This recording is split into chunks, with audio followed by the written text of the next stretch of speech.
out. Boom. All right, so I'm playing around with um, StreamYard again. Oh, let me see. I don't know what I'm doing at the moment. So here, I can add an item. What is a media slot? Huh. What if I do this there and then this there? Oh, this kind of looks funky. Um, I don't even know if this is visible. What if I save it for now? I say custom layout one and I'll change the name. All right, so that is there. This is a custom layout. It's not too shabby. I can edit it though. Oh, can I go back? So how does it work? If I remove that and then I remove this. So what the background? Oh, this is another view. Okay. Oh, this is cool. I can actually finally control where these things pop up. Can I crop it? Maybe not. Maybe not. It would be nice to have like a little circle. Anyways, it is what it is. Where on my screen is a good place for this. Oh, l'amour, what's good? Good seeing you here. We're doing some work right now, and I'm kind of like side questing at the moment to try to get StreamYard, which is the tool I use for streaming, to work relatively well. So yeah, we're having a moment. Let's see. This is okay-ish. Oh, you too? I'm quite curious to see what kind of cool outfits you're prepping right now. Is it something for a theater performance or something else? Like what is it exactly that is occupying your headspace, ATM?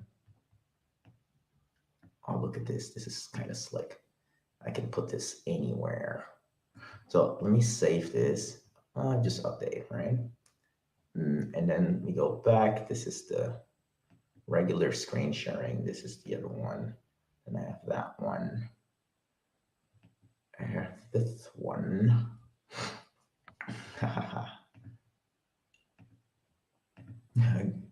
Good seeing you here. I hope everyone is well on your end, Lamar.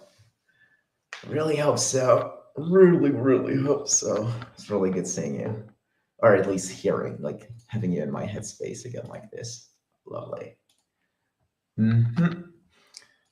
Alrighty. So I can switch between that one and this one. I'm gonna tweak this a little bit. You know what would be cool? It would be really cool if I could present or add another media slot to this thing. But I believe that's not the way they want this to work. I can also delete that and add a dynamic camera grid, right? And then this thing figures it out. What's the alignment? Horizontal alignment, vertical alignment. How many parties? Participant previewer. Preview how the dynamic grid will look when participants are added. 3, 4. That's a full house. It's kind of cool. I'll just keep that in there.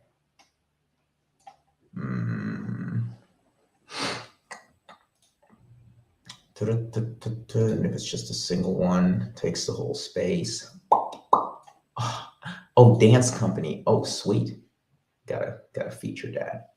2 place. Oh, I'm pretty sure you'll manage. If anyone would, it's you. Blow up my computer. It's probably the same. If I were to help you with your work, I'd probably ruin like 50 outfits. Every outfit I touch, I would probably ruin. Here's a reason I'm in computers. I'm probably terrible with my hands in terms of like making things. All right. It's really nice. Okay, so just keep me running in the background while you're working. Don't hop out. It's kind of like fun to have the illusion that someone is around. Uh, Let me save this custom layout. Okie dokie. So what we were working on, we were reading through some docs, trying to figure something out. And I'm not too bright. And how I've been doing this is basically jumping back and forth between my own code and ChatGPT's instructions, and somehow something isn't making sense. So here, I try to tangle something. There's a code block. This thing, if I say no web, yes, it will. And to evaluate, fail, because of course, doesn't know how to do that. Maybe I should take the error message, right? That's here. Now, go back to this thing. Not sure why this is frozen. Here. ChatGPT thinks that this is the problem, that I had the no web ref in there. It suggests I remove no web ref header, which doesn't work. So ChatGPT is wrong.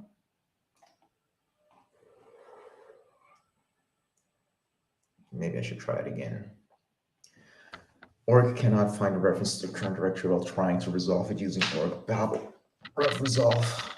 Okay, so maybe I should look it up differently. Maybe I should say example org babel no web ref name.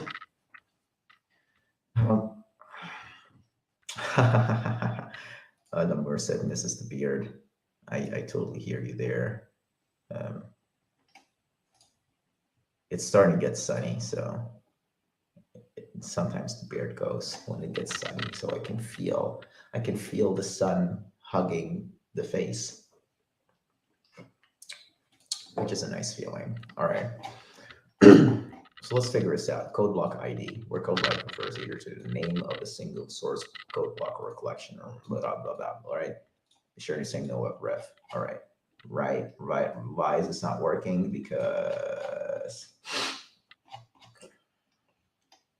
org can include the results of evaluation of a single code block rather than its body.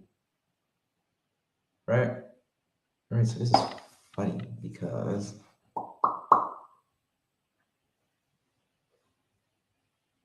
the only way it works is if I do this. All right, maybe I should not try to do a single file expansion. Maybe I should do the following, right? Where I say like, well, that seems to have worked. Didn't evaluate. So we're still not solving the problem. We're also not solving the problem because there's a comment block in here. So yes. Okay, now it asked if we wanted to evaluate, and now it did resolve. So apparently, all right, this is the problem. I had comment in here, and then I tried to run just that. Of course, it wouldn't know what the current directory is, so it failed. The way I could circumvent it, probably putting Emacs as a separate category. Maybe move this down because no one really cares, right? And then I can try the same thing again. Here we go.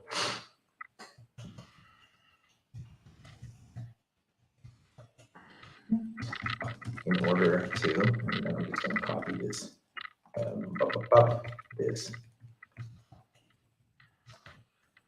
Take little advantage of the literate configs in this README. A couple of helpers to simplify handling the different blocks. into the resulting files. I'm just going to do files. Right, so we delete anything that is like documentation, Emacs specific documentation. All the code blocks are there. Most people will not care for them. The people that use Emacs, configuration for Emacs, and Emacs helpers.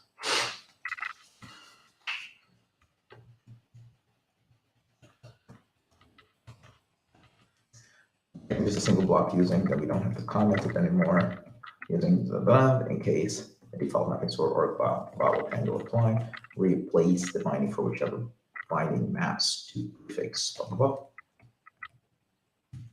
In case you have custom bindings configured, replace previously mentioned binding for whichever binding maps to prefix binding your configuration. And then here we say default current directory. Some parts are configuration will rely on the current directory. And another thing that might be interesting, if I were to run arbitrary elisp inside of my Tangle blocks, how would I go about doing that? And I don't think the idea is to not necessarily recommend that. It's probably a lot cleaner if I just separate it out into a separate block. I run it there, and then I refer to it through like one of these references. So let's not try to be clever. Let's just keep it simple. Some parts of the configuration will rely on the current directory path. The following named block provides the exposes, evaluates, and to provide the current working directory.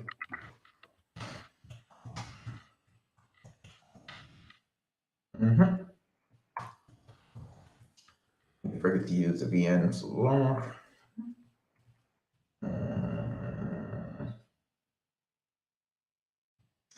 Yep, and this configuration is now officially broken. I'm also uncommenting this. It's fine. Custom parameters, configuring, customizing bash, and what else is in there? Nothing that we really need to worry about. Okay, cool. So, so how about we evaluate this? Here we go. Now we have this nice pyrite config file, like programmatically generated. We didn't have to write it. Every time I go into a project, I can basically stuff this thing automatically. We're just going to commit this. This is good. This is a good part of our setup.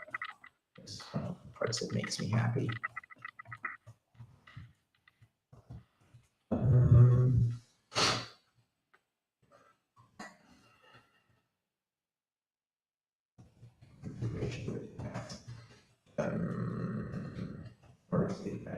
Literary context in this rate me, we define a couple of them. Okay, cool. It's sufficiently clear. I just sure.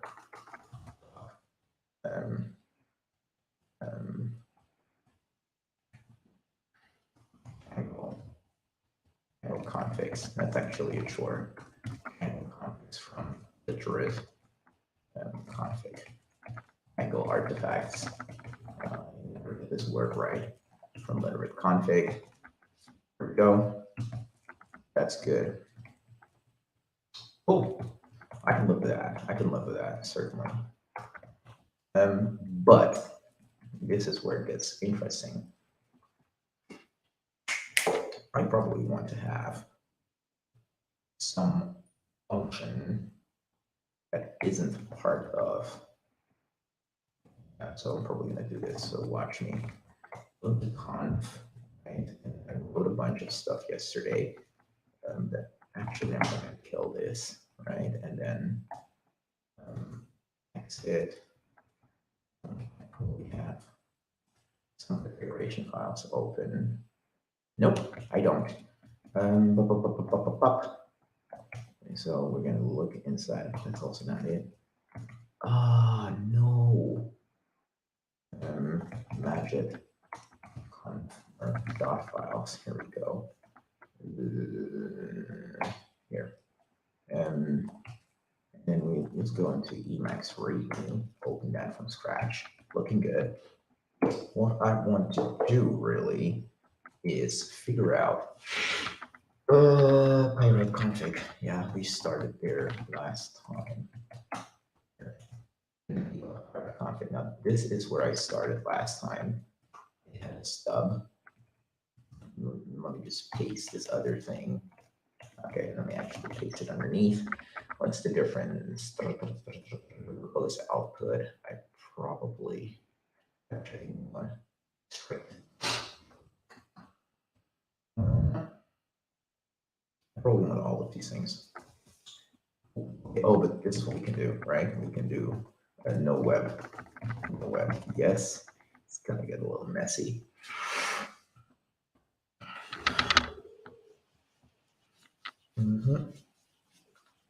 Okay, so can I take the configuration that I have here, evaluate it, and mount it inside of a function that then just populates this thing on command? Ooh, that's a tricky one. That's a tricky one. So I think what we did learn just a minute ago, that we can evaluate a block with current. Okay, so here, this is what we could do. Where's that little segment again? There was this one example that outlined how we can call a block. Okay, expand source block maybe, right? Go to chart point in. Can we just expand a source block that is? Okay, this is probably the one. Or bubble expand source block. So let's have a look at the docs. Or bubble expand source block. Source block. Conditionally expand a source block. That's right. The text. If this is context for an org bubble source block, and if so, then run. Okay, so we end up here anyways. Expand the current source code block. Expand according to the source block's header. Arguments. To the header arguments and pop open the result in a preview buffer. Yeah. Okay, so one thing that I could probably do is here. This is something for later me to figure out. I have two examples here now. I'm going to get back to this.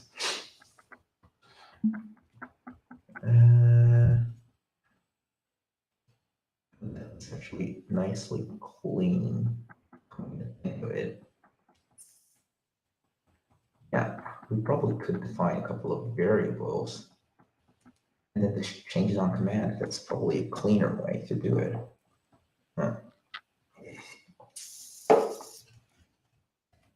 There. Project there. Alternate input there. What's this? Input project there. We need to populate what the hell this is.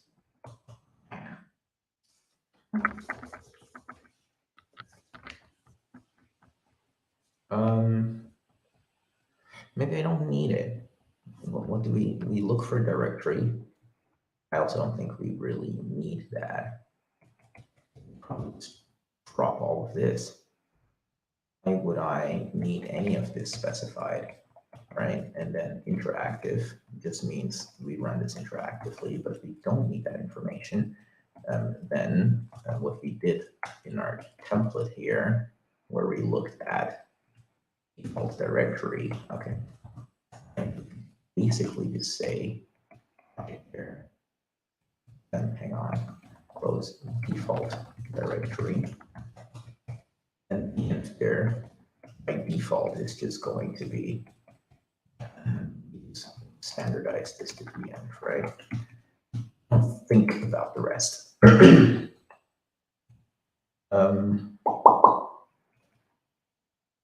Add file name. All right, config project here. Yeah. Cool. We do that. So let's just have a look. I'm just going to open the Pyrite. Pyrite config right? And here. I'm going to eglod Pyrite. Interesting. Here we go. Modify it to make this a valid setup. I can live for this. I can live for this. This is like a short helper. That's that. I just want to have these things maybe set as well. So I go to the config and then I have like a bunch of other settings.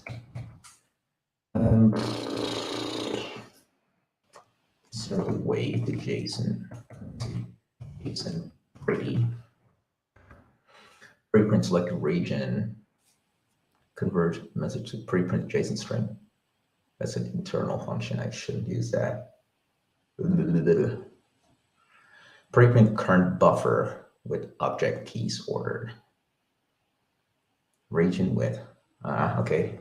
Then I think we just have to do preprint buffer, preprint current buffer, right? So we say with temp buffer append to file. We don't do that yet, right? We probably just going to do preprint current buffer. I don't know if that was the one. Preprint buffer. Yeah, just going to copy this. Preprint buffer. That should do the trick.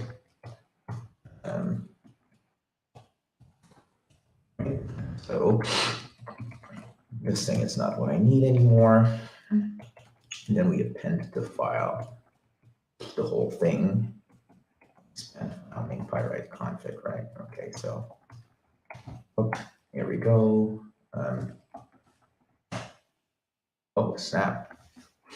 Table error. Let's go debug it. I have a read table error. Serialize. Let's see, what do we have writing config? It's a read table error. Why did we have that?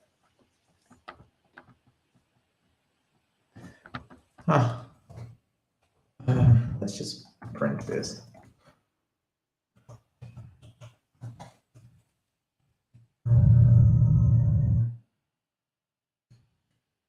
Too clear. This is valid basin as far as I can tell. This thing is in there. Path. Fair enough. This is why we're having a problem. So the thing we did, we inserted this. It's not basin, so it's having a lot of trouble. Yeah, cool. So we go back to this thing, init, there we go. There we go. This is a lot better. Now these are our defaults. I like them, so I should probably keep them in there. Define constant, use library code for types true. Yeah, so maybe I should just make it in there. So we got this list. Actually, fix that. No syntax. We're just doing this, doing that. Slightly cleaner. Maybe not better. Actually, maybe not better. Back to basic. Let's just look at what JSON serialize wants to see. Object must be number string, a vector, hash table, a list, p list, or the list equivalent. All right, so what I think we could do is the following. Let's JSON serialize, right? And then this is an A list, and we say A12 E3. Let's serialize. Does this is cleaner. So then we just do that and path, and we do the same here. Right? Escape that, do that. So this is a little easier to read, right? And then we can just add what else we want to it. So verbose output. This is where the JSON serialized thing comes back, because what null object, false object, false object. So I want to say verbose output false object, right? And then type checking mode, which is going to be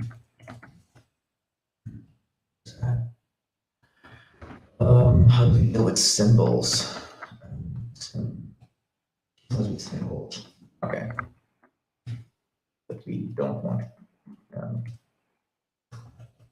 values as key, so we just say strict, like things strict. Let's not try to. Let's copy paste. No type, no room for typos. True object, right? And then of course define constant. Actually, we don't want this. How do we structure this? Hang on, we could probably just do this, which is going to be a list. If I say debug, true object. Let's see what comes out of this. Let's see if the formatting is off. Looks sufficiently clean. Let's see what kind of errors we bump into. Type false value.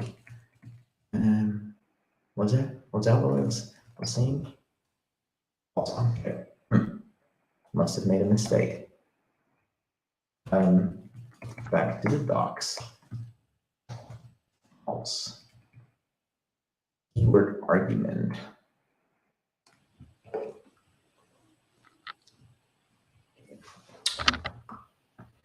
The keyword argument, no object, specifies which object to use to represent the JSON null value.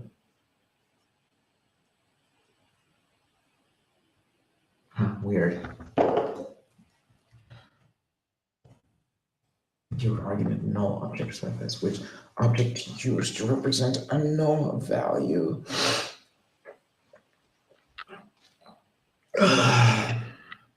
The default's false. Maybe I misunderstood. Not maybe. I always misunderstand. So probably I can mess with this here. Say false. What comes out? Does that work? Valid JSON? I guess so. I think it's valid JSON. All right. So we just simplify this. Understood the assignment again. Oops. Back to template and init. Come on. Didn't evaluate this correctly. What? Isn't WP true? How the hell? How did we get this? Maybe this is why. I'm completely at a loss. Let's just copy this, right? block, and then I'm just going to dump it in here. Let's see. Isn't value P true? Okay, cool. We're getting somewhere.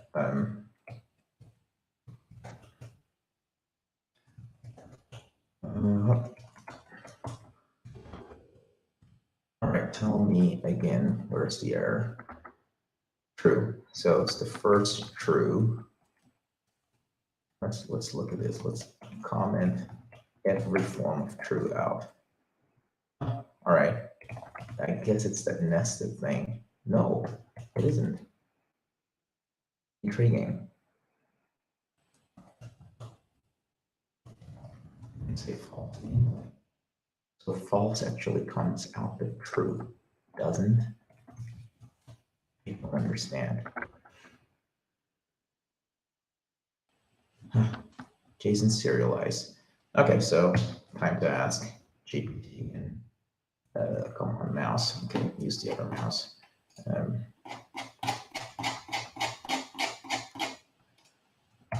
To return false values in JSON serialized payload.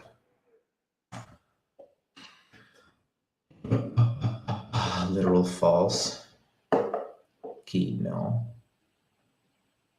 which is equivalent to nil. Huh. Snap, did I? Oh, this is embarrassing.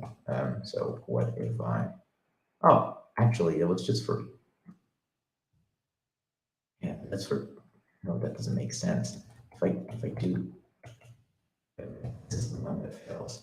So if I comment this out, that works. If I now make this nil, be empty, well, this didn't work. So he's bullshitting me again. It defaults to false, the keyword argument false object.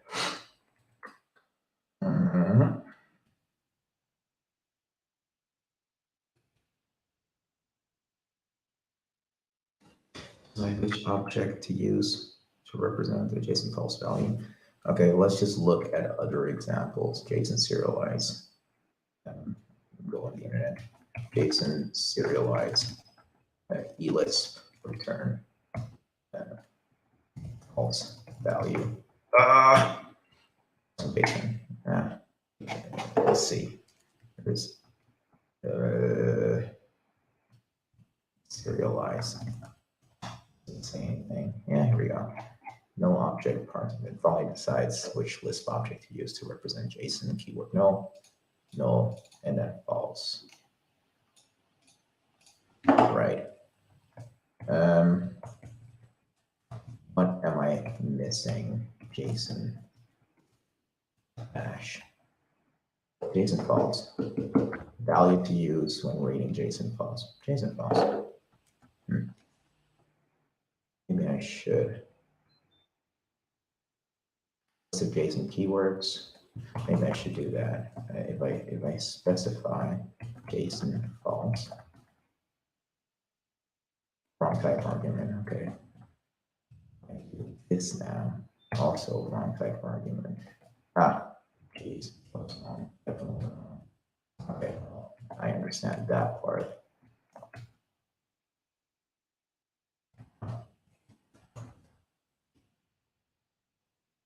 Okay. JSON value P, false. False. That works. All right.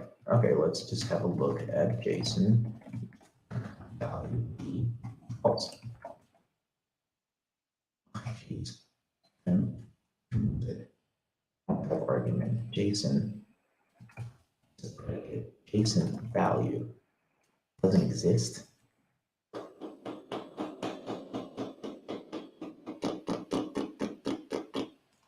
This is weird.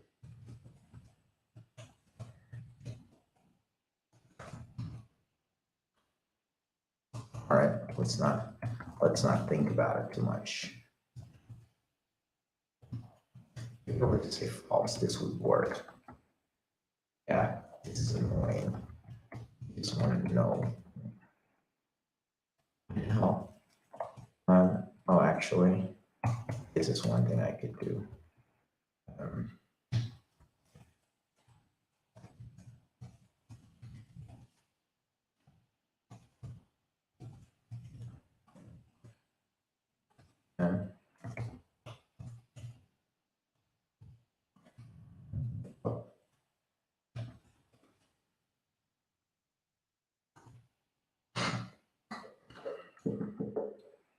Counting valid cannot serializing your example, the true and false symbols are causing the error didn't serialize size Boolean values. Ugh. Did I completely? Okay, so okay, false for true. I just have to pass t then, which is the actual Boolean that it knows. Yeah. Of course, how did I not register that? There we go. Nested nicely. All right, so we can go back to wrapping this up. This was the folly of my ways.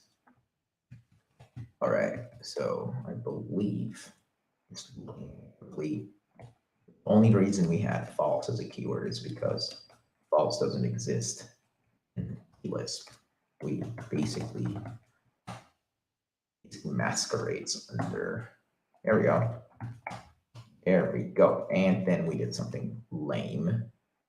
That's here. We double check what the heck is going on. Oh, hang on. It actually encoded it into whole. Okay, that kind of works. And what if we did? No, we need to resolve those. Yeah, we do. We have evaluation happening at the bottom. Right, so we can just rip those out. Right? So now we have a more general config function that helps us in the future. There we go. And here we go. We have our whole config produced for us. Every time I step into a new object, verbose output false, type checking mode. Use library codes for types, true, define constants, blah. All right, we can look at that. It took this, that's fine. I can live with this. I can certainly live with this. Maybe I don't need to document it. Anyways, I like this, so I'm gonna go back to my config. And I'm going to rip this out, this hard-coded JSON. We don't need this anymore. The conversion may, it may look as follows. This is just an example, so that's fine. What's important is we don't have to do no what yes. This means that we never tangle. Right. In the glot pyrite config, right? And then we just store this. Glot pyrite, here we go. So this is the bit that I want to remember. This part here, we forget. Everything else not relevant. And then here, the same thing. You want to remember this. Okay, this is not it actually. The elf. Okay, we have to tangle it first. So the tangle. Yo, what's good? Joshua Mikhail, what's good, cuz? Didn't even spot you there. Was so focused. Yeah, doing okay. Doing okay. Getting some work done. Writing some code. Alrighty, so let's just maybe. Where's the change? Oh, here we go. Load. There we go. All of this. All of this. Part of the change. Okay, cool. So we just sure. Feet.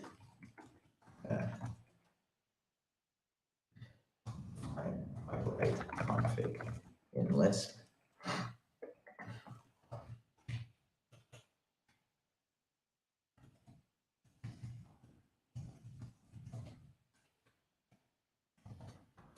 That's it. That's done. Boom. All right, I'm happy about that. So what we want to do now, users, now I had pyrite config. This works. Let me try to init. Look, new config, it works out of the box. I'm going to run this. One big issue that I need to fix, and that's here.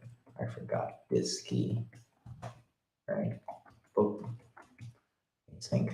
Now we're going to basically append this thing. We fix, and we have that in the elist file as well here. Okay, and we just amend the previous commit. Done. Right. So see what happens if I try to spin up an environment with this, right? Which pyrite lang install. Is that kind of like the way to set this up? Let's just quickly look at the README if this is the recommended way. Make bash. It doesn't automatically try to install things. Let's just double check. Make clean, make bash, enter the def env.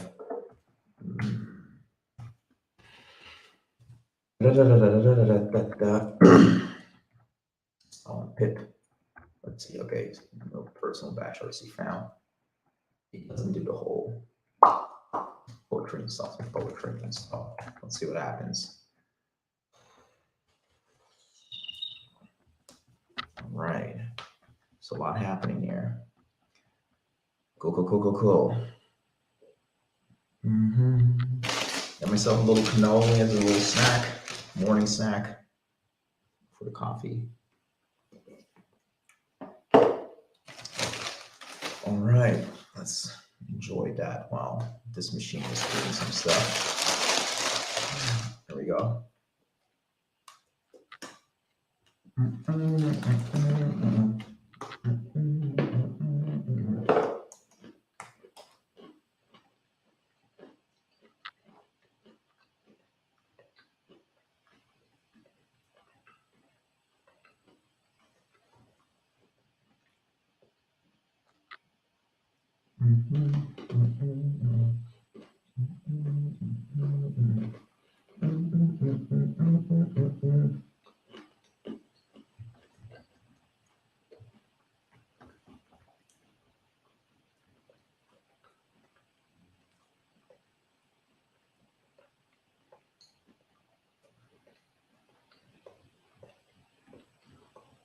Cool. All right, so it's installed. Got to go clean up the fingers before touching the keyboard again. Taking a tiny break, BRB.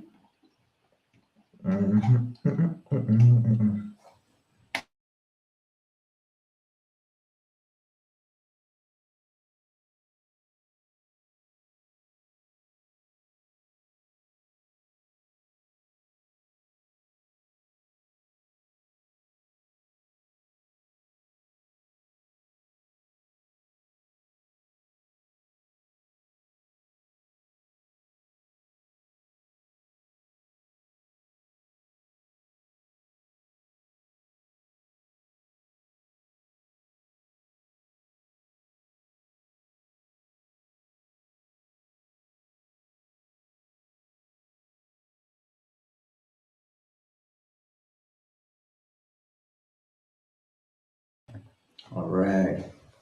You know what's the coolest part of this whole Emacsy thing is that the editor is so configurable. I have like very little standing in my way now that I have ChatGPT on my side, because I can just keep talking to ChatGPT, try to figure out how to do it in Emacs, write some little macros to help me, as I just demonstrated with that little pyrite config thing, because I hop between all these repos. So it's really convenient to then just be able to say like, oh, here's a new repo. Do all the grunt worky setup stuff for me just to make sure everything works. And yeah, sure, there are a bunch of like editors that do all of this stuff out of the hood, basically out of the box. But I also feel like when you use those tools, you often don't understand what's going on. And then you're probably using like a general language server that finds libraries that have been globally installed that are probably once in a while slightly different from the version that's exactly was installed in the repo. And with this setup, I'm always looking at the VM in the folder that I'm working on. It's never a global VM.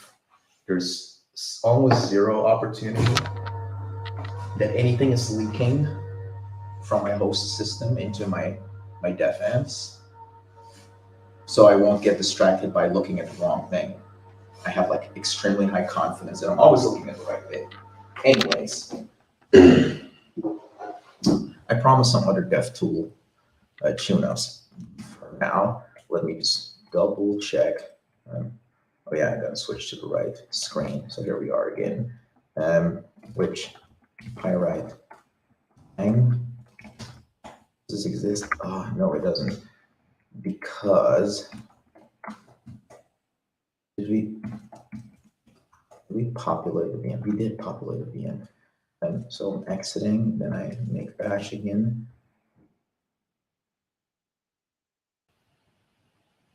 Using previously created VM. All right, so it's not installed. Poetry activate. Does it even exist? Poetry shell.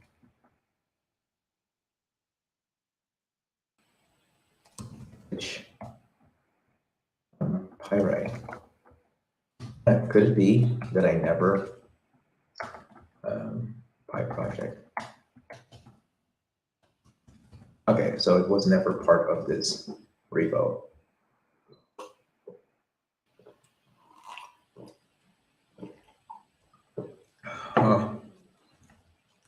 Maybe I should poetry add PyWrite and add it to group dev.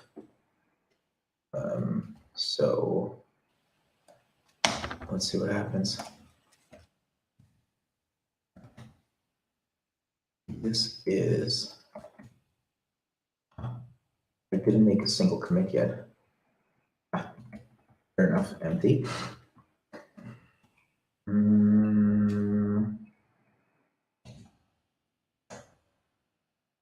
Okay, so we're just gonna add it all. Yeah, so exit, make bash, right? And then we're basically gonna ask in here which pyrite it knows. Which pyrite? No freaking way. Poetry. Run pyrite version.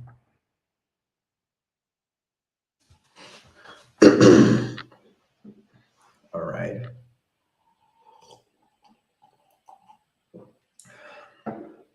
We're going to keep it in here because we do use pyrite and pytype. We got to figure it out maybe, but why wasn't it? Oh, it's installed pre-built node. Okay. And pyrite version. Because I always have to prefix with poetry. Anyways, let's just stub this. We did ignore. That's something we need to copy over, right? So let's go into that one.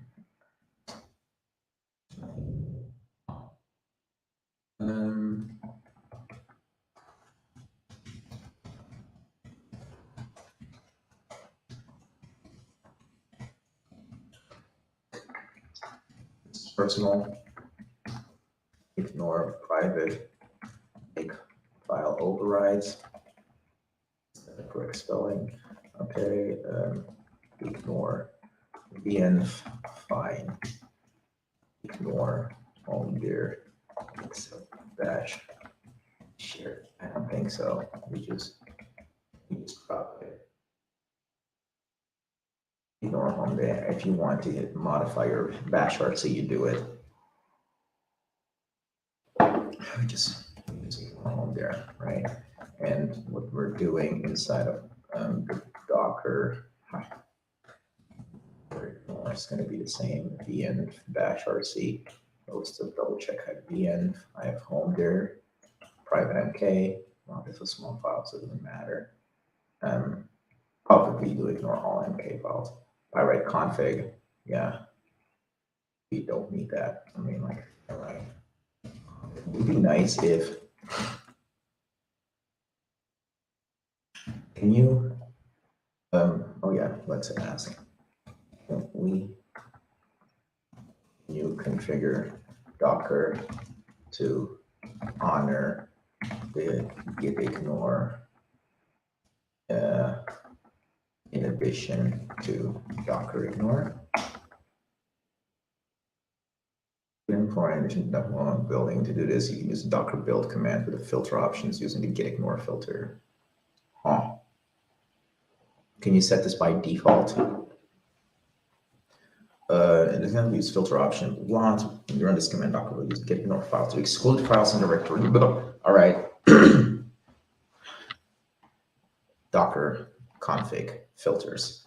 Docker config filters. Global. So let's see. Can I globally configure Docker to always use the git ignore filter? Docker build kit. You can globally configure Docker to always set the git ignore filter by setting the Docker build kit environment variable to 1. Open your shell, blah, blah, Docker build kit 1. Note that enabling this may require modifications to your Docker file. Build kit has some differences in the build process. It may cause issues with some Docker file commands or build processes. So, all right. That's the way to do it. Weird. Let's look into this. Build kit. Improve backend to replace the legacy builder. Okay. It also support for handling more complex scenarios. Improving build's performance for usability of Docker. I'm down with that. All right, so nix Docker build kit.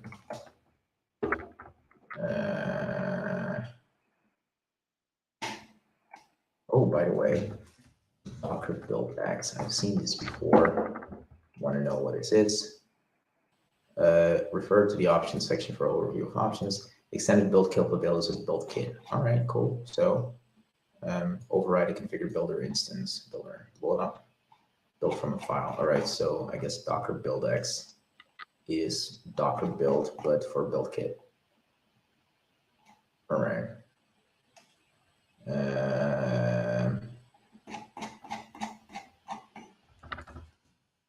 Use Docker build versus Docker build X. Alrighty.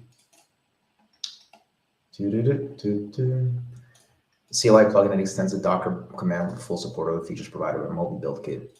Same user experience as Docker build, many new features that could scope builder instances. Why the hell am I not using this? The new client, yeah. The new client Docker build X is a CLI plugin that extends the Docker command with full support of the features capable by the builder toolkit build kit. All right, so we're gonna have to learn about build kit now.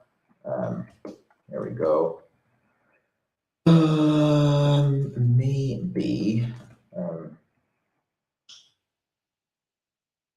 Yeah, but this is a little experiment because now I have to go back to template and now I have to look at my make file, and here I call build in multiple places. These. Quite curious to find out if this breaks. Make file surface template. Right. Like make clean. That's a slow.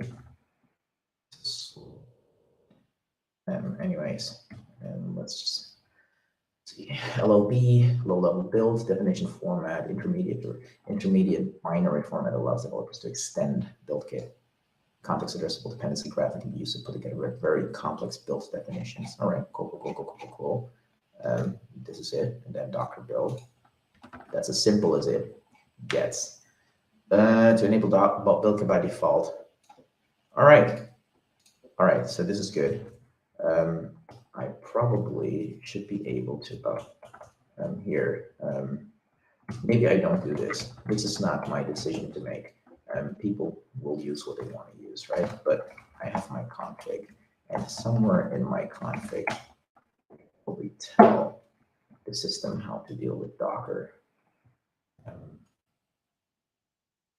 Docker file mode init. I don't install Docker. Docker support Docker file.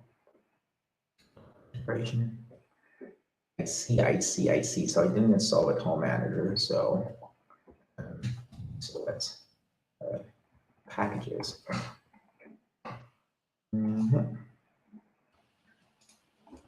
Nix home manager. Maybe I shouldn't do it here. Maybe I should go back to the config repo, which we are in. Okay.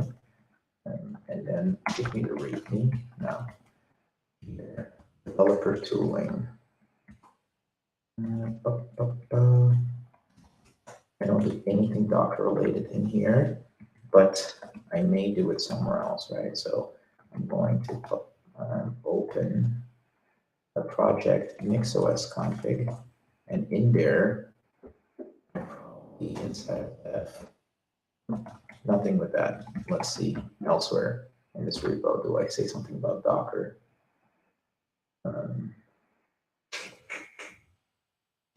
Probably do vert. There we go. That's the place. Docker compose. And then all of this stuff.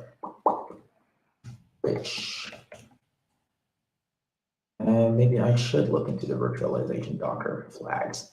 And so we go back to this, close that.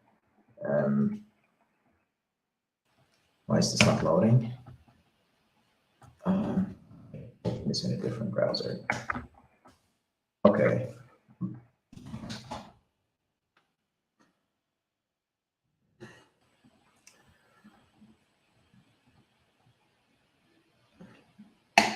These options that I need, virtualization, Docker. This is not quite what I was hoping for. Okay. Also not exactly what I was hoping for.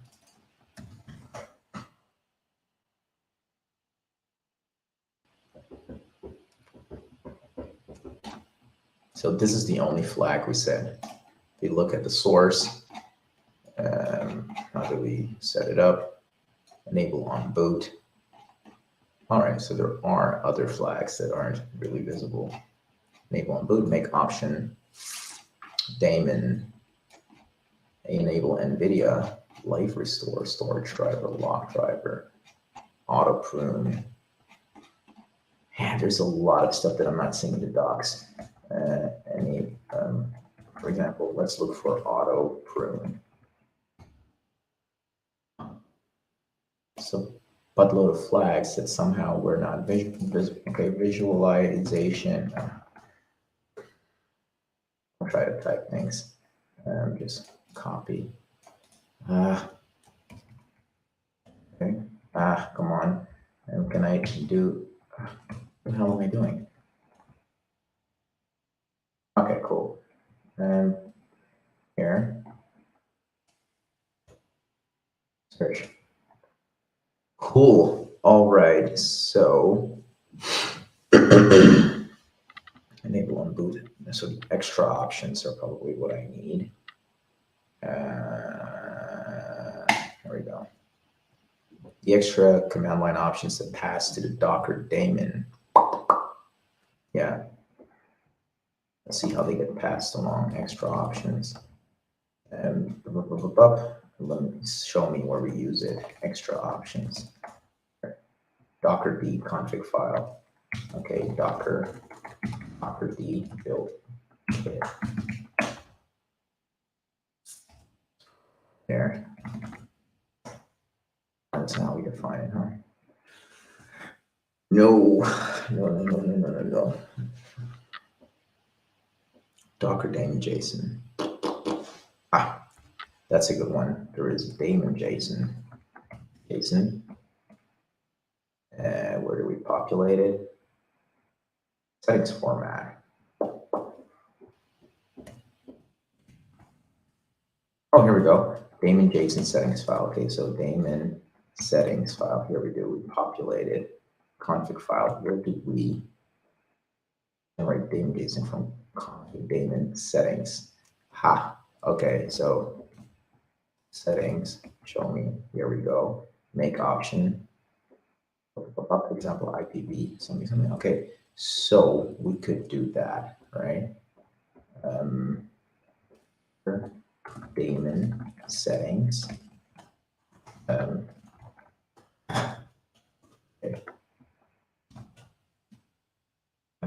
Let's see if this is valid.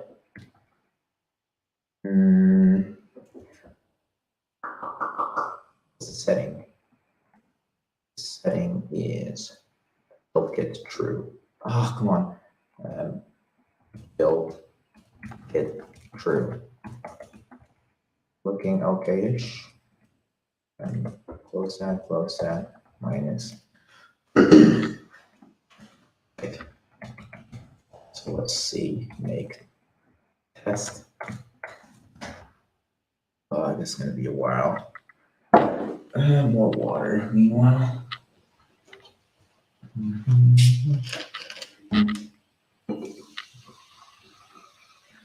Okay. While this is running, I'll beef up my Docker setup. Or to break it.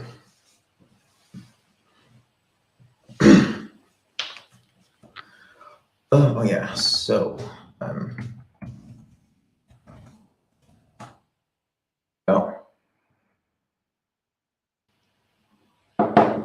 can we look at the JSON file?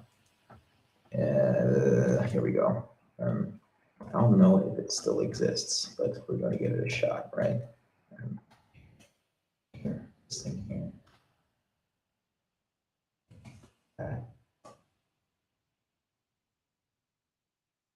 Boom, it's there. It's there. All right, so this config works. So I can store this. And anything there that's relevant? Not for now. Default to use Docker build Git. All right, so we're going to switch that at some point. Actually, do it right away. Make boom. So setting up the system. Then there is this other thing that I really wanted to get to today. That's def nix. What was it again? That's from nix-def. There's this other project. Development environments from the person from domain clicks out. What is it? Come on, which one is it? Maybe it's mentioned somewhere on his Twitter. Definitely. Okay, perfect. Got definitely nix. Let's set it up. How do we get started? Okay, I remember looking into this a while back, and then I still needed to kind of like either run something like this or do this nix-env, which I hate to use. I just want to be able to add it to a flakes config, and I remember that there was a way to do this. Here, advanced, declaratively with flakes. Do I want to use this?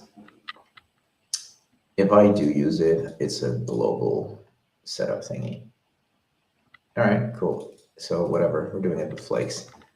So we are going to, It's waiting for permission. All right, so Docker is can't connect. How long it takes for it to come back up. I'll keep this one pending. We go to this one, and then I have a place for dev tooling. Where do I dev packages? Here we go, utils. I'm going to add here. So let's study exorcism. Okay.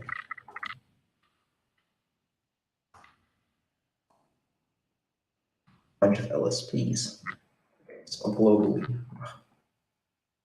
I know what I'm gonna do. I'm gonna add it here. Def. Thanks. What's that it? I don't know. Defenv.shell. Okay, so just call it defenv. Okay. Yeah. And we're just going to whatever. I'm just going to put this in there, and then I am. There we go. Not that good with carrot mode, am I? Oh, come on.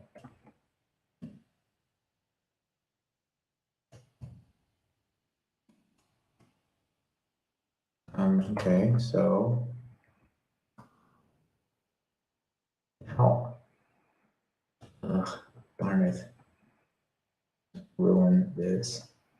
Okay, so I'm just going to do def and Dutch, right? And then I'm basically going to copy it in there. That was my mistake just a minute ago. I copied a folded block. Of course, I got a lot more than I bargained for. This is then the issue. I need, where do I specify inputs?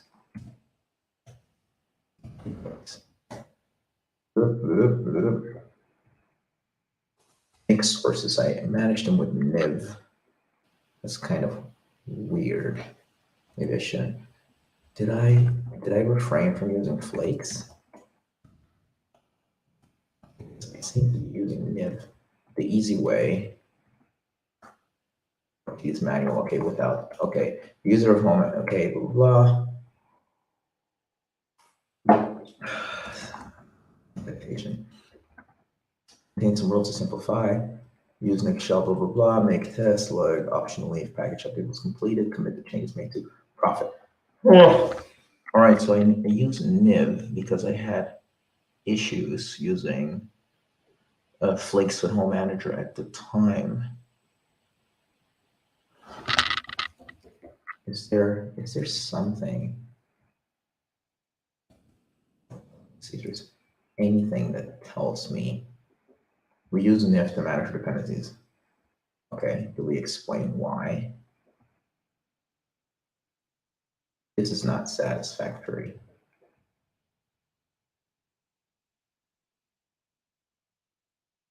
All right, so change plans.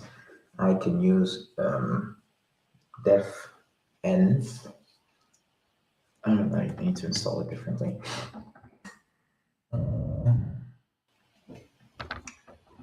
Declaratively without flakes. All right, so probably just have to do this. Add this to niv.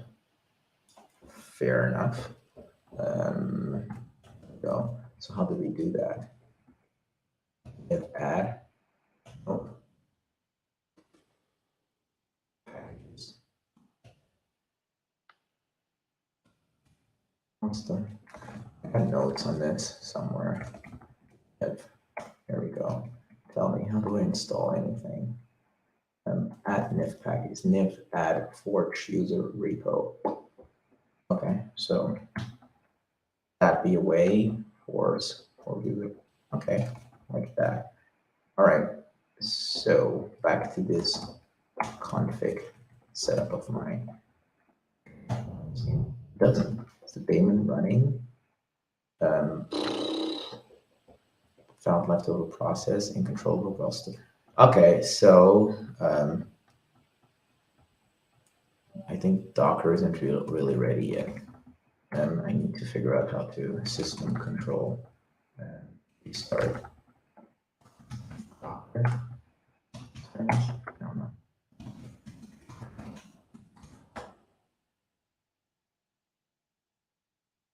No. What's the situation?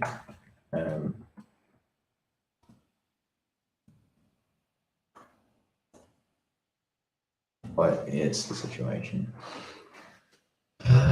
Failed with job identifier. Doesn't say a start job for has failed. Why? Failure. What's the failure? Doesn't say so. It doesn't tell me what the issue is. Huh. Right. Probably have to restart the whole darn thing. Anyways, let's Docker PS. This doesn't work, right? It's the date. It's the Docker game running. I'm going to do this. Follow. Right. Why is this failing? Okay, and then also system control status. How many things do we have for Docker? So exited with, what's the error? Status 1. Doesn't tell me what.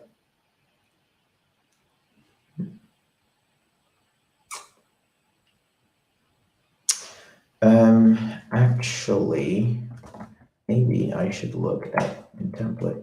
We're not inside of a container. Looking at the user service. We're not inside of something there. Looking at documents.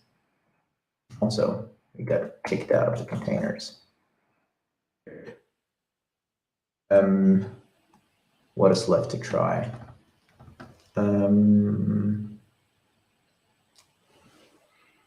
Start job for unit service has failed.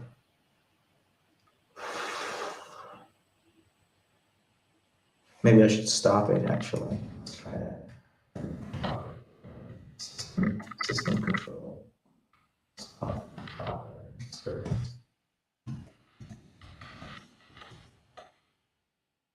Right. So system control list.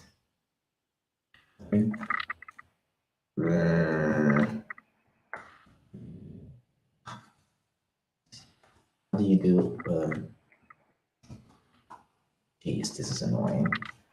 Can't call for the life of me how to get a listing. Maybe that's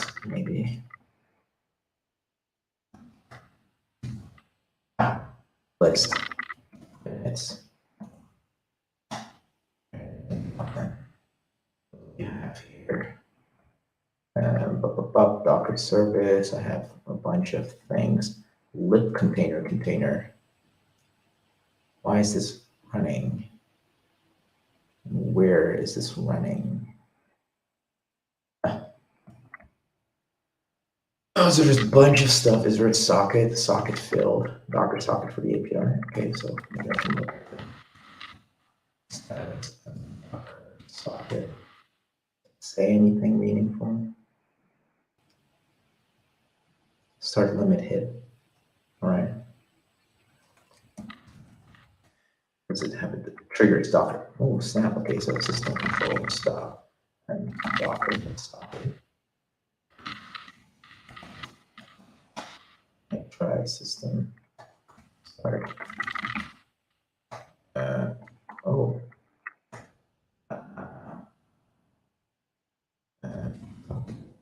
let's start that. Triggers. Who triggers it? That's funny. And status. Docker service. Triggered by Docker socket. Okay, cool. And system control restart Docker.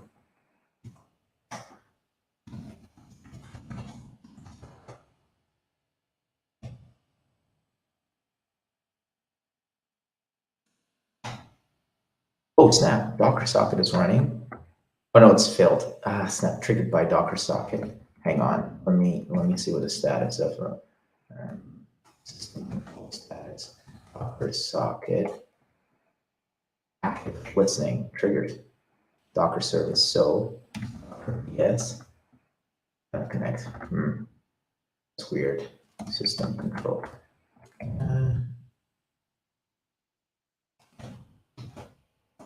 Some space here. If I run that, it doesn't trigger that, right? So maybe system control. Start Docker. Yeah. Start Docker.service.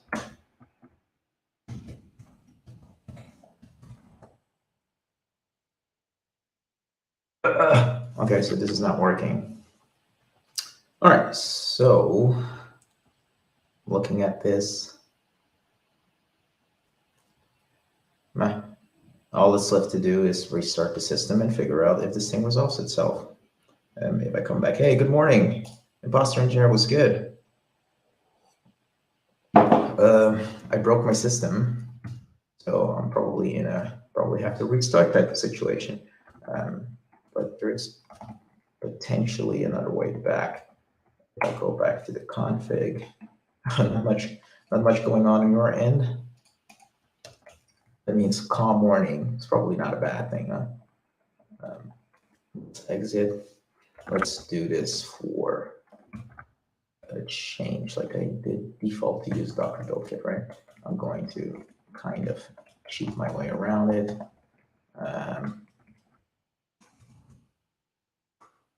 Actually, no, I just want to keep the config as is. I just need to figure out, maybe I can take,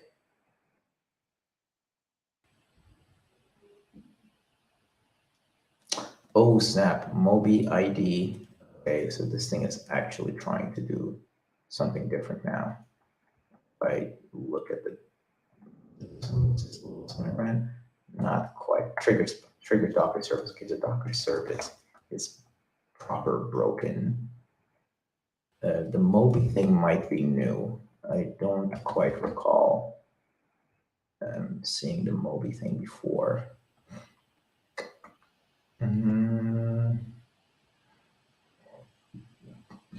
All right.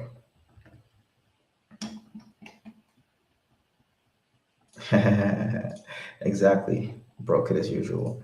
It's been a while since Docker broke on me, but I could have anticipated that the config change I just made, that it wouldn't go without some violence. Hang on, maybe I can check that out. Docker build kit nix-OS.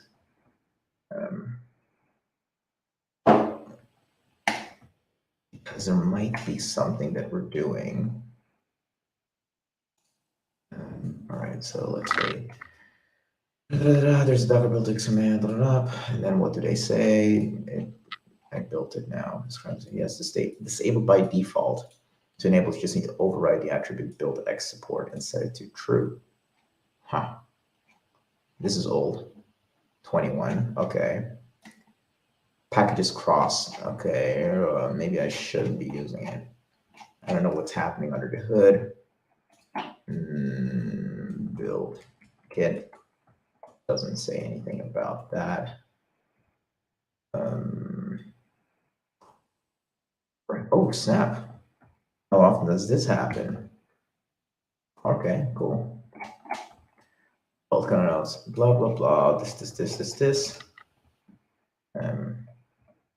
What's that? And I completely lost it. Okay. Yeah. Question with my setup. Let's go. I see you sometimes copy your password from the shell. Are you keeping them in a text file? No, I use passstore, which encrypts the passwords using my GPG keys. And I often also have like files that I need for configuration inside of that passstore because I don't want to keep them as plain text, even on my own machine. I really like the tool. It's a very simple tool. It's just GPG.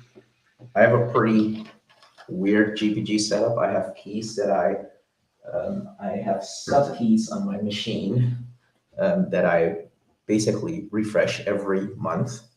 And so if my machine goes missing, the keys that are there are only valid for another month before they become invalid. You could still decrypt stuff with it, so it doesn't really help me that much.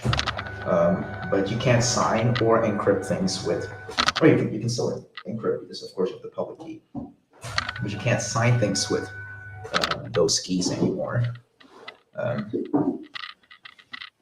So yeah, that is kind of like my weird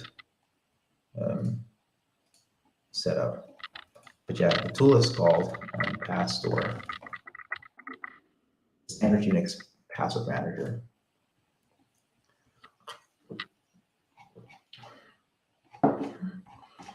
Nifty little tool.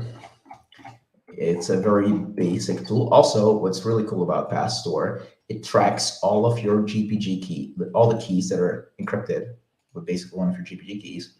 It tracks them inside of a Git repository. So this whole thing here is a Git repository. You have versioning on it, then you could potentially go back to a previous version if you mixed things up.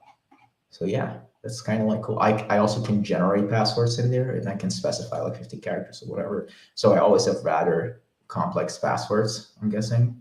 I never really look at them. They could be generating like the same string every time for me, and I probably wouldn't know. Cool. So I'm really compelled. I'm really compelled to try to debug this, but maybe I should also kind of like look at this config, see if it's actually valid. I take this, right? Do I have a JSON linter, JSON PP? Can I do that?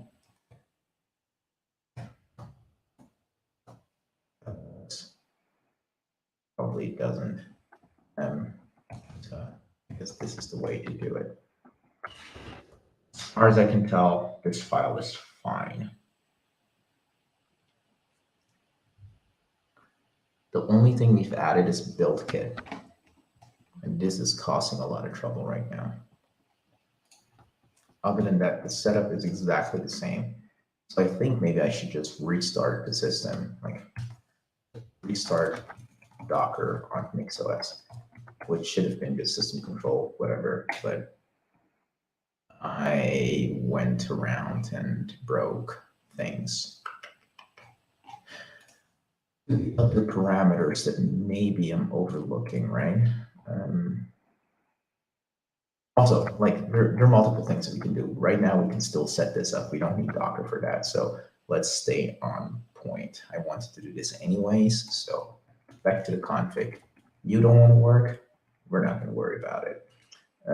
We are now inside of our dot files. Okay, so I close this one. We come back to it at another point. Close that.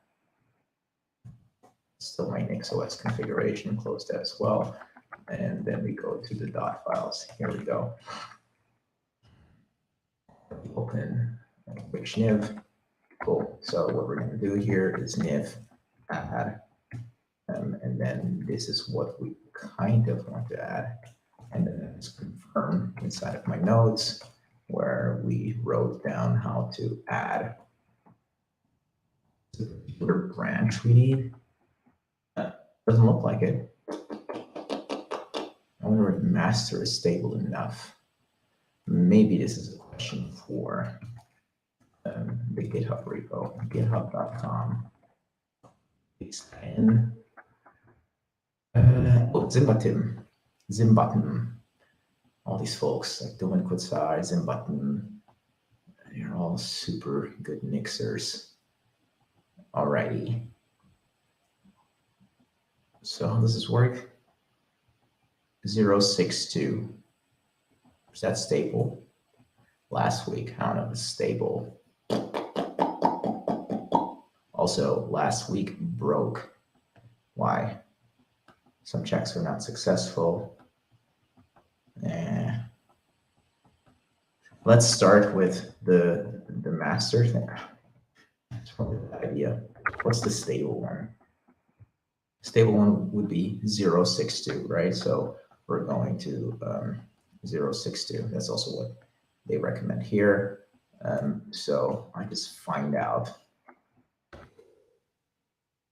I pick nix-add, nif-add. Okay, so probably I should just ask. So some buttons.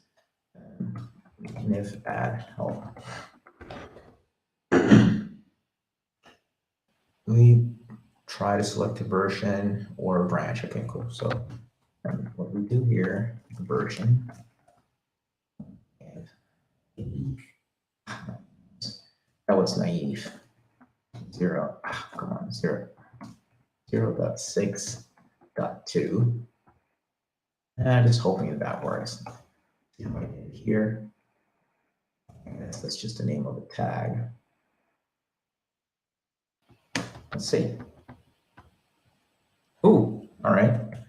Let's see what this looks like then.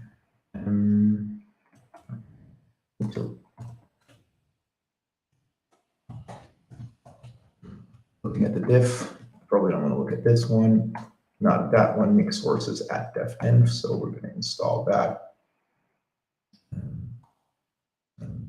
Or add -x devenv, I believe was static. Let's see. -x devenv. To nix. To niv. Sources. Okay, and then somewhere in here, I can tell that I want that as a def dependency. A way to find inputs. Okay, so this, and then here we're going to look for inputs.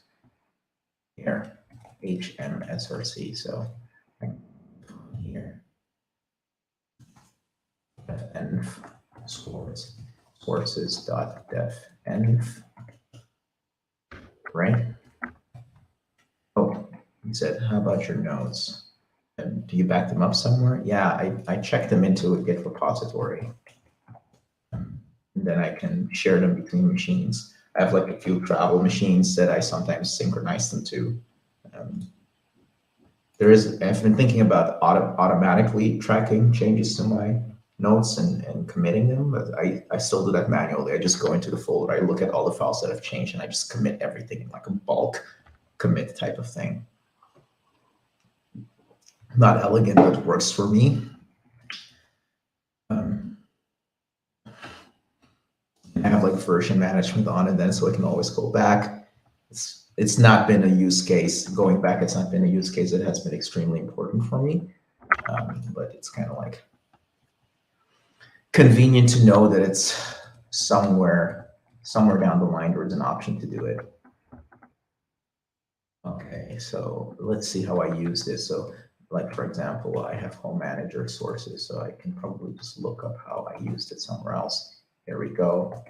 This is probably the way we're going to have to do it, right? So I'm probably just going to say devenv sources, and then I just inherit packages, and from here I probably just want to have devenv, right? I'm naively guessing that this is the way to do it. Such. Okay, so let's also track the link this thing into my conf and then tangle it. And then on the right side, we want to glimpse. Okay, so the def.nix file changed. Shell.nix file changed. How does the shell file relate to the def file? So shell.nix here. Shell environment that contains all packages needed to install or apply configuration. Yeah. The packages include niv, which help us manage. If also contains rules. Okay, so maybe I shouldn't install. Should I install? It's just okay. Oh, common packages, because I don't need nor or home manager do I. Let me see, actually, home manager is globally installed, so I do use it. And let's see where we refer to it. Shell build inputs, that's where we call home manager. And let's see other places. Shell source font. Okay, so see, this is a little tricky one that I didn't have on my radar. These are all devtools. This is the comp. Okay, so this is how I set it up. Okay.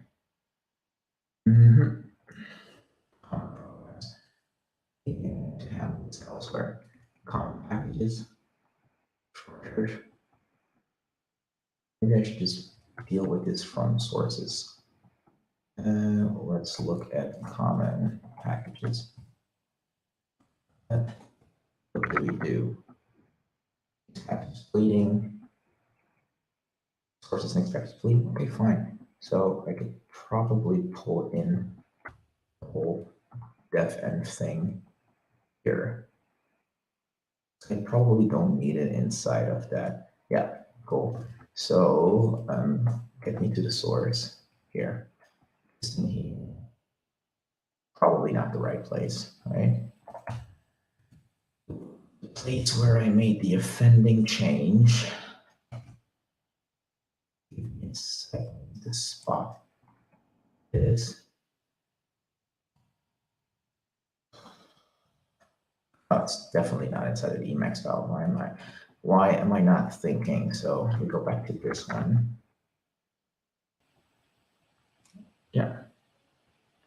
Cool. Go back to this one. Remove this.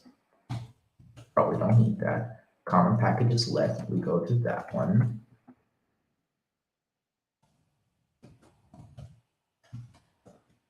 So we can define a share. Say def. Do that. Defenv source. The source is defenv. Right? Okay, cool. And then where I still need it, defenv source here. Doesn't matter because it's visible. Let's see if I tangle this. If that works. Let's see if there's another place where I kind of like did something comparable. Shell build inputs. Only one place where I ever did that. Fascinating. Another thing that probably could be interesting to look into, it might actually be that, where's the nix packages repo? I'm guessing that there's a chance that the defenv is already in there. Place before, okay, so defenv. Okay, this is different. This is different. Okay, so defenv is not in there. Alrighty, see you in a bit.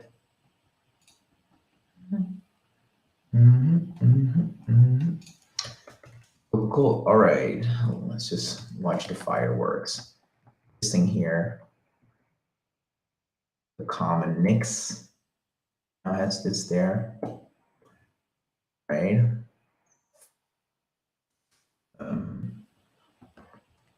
Then in home packages, we import defenv from our little experiment, and we also set it up inside of the shell. That's weird. I don't think I need it inside of the shell, but I've heard it's common, right? Let's see what happens. Make test. Tell me all the ways this is wrong. Break. All right. Oh, look at this. Undefined variable and def nix. All right, so let's do some debugging. Def. Let's look at you. Defenv. Yeah, and you said you're not to deal with that. You can have a let block to define this thing.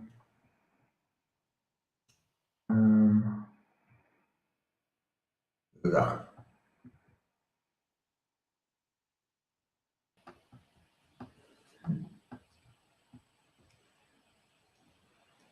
I could overlay defenv inside of our.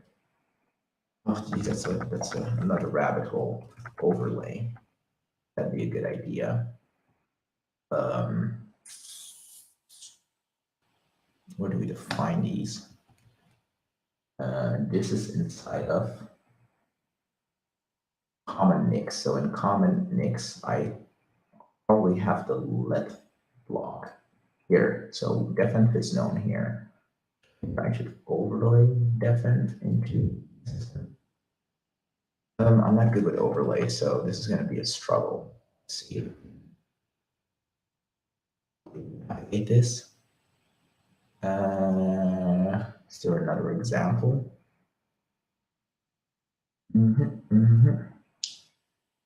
Default import max overlay.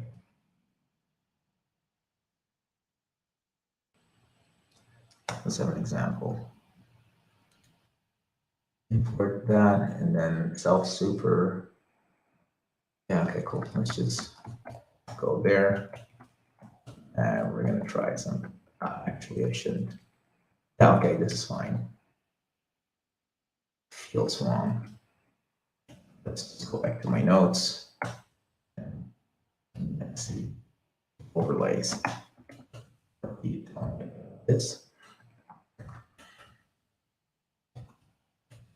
This is how you define. Self super. Okay, cool. So overlays. And overlays.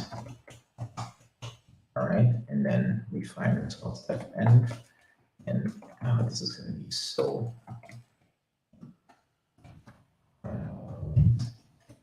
This is not nice.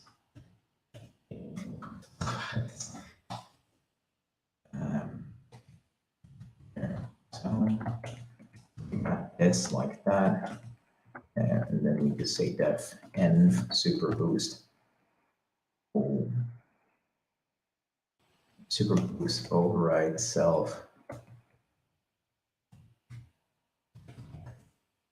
This is not actually what I want.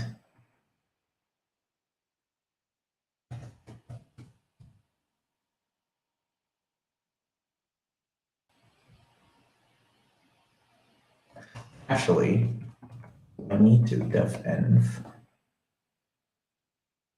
So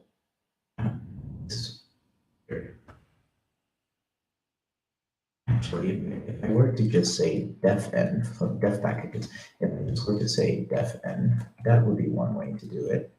And then here I should be able to say that, which is a weird way of doing it.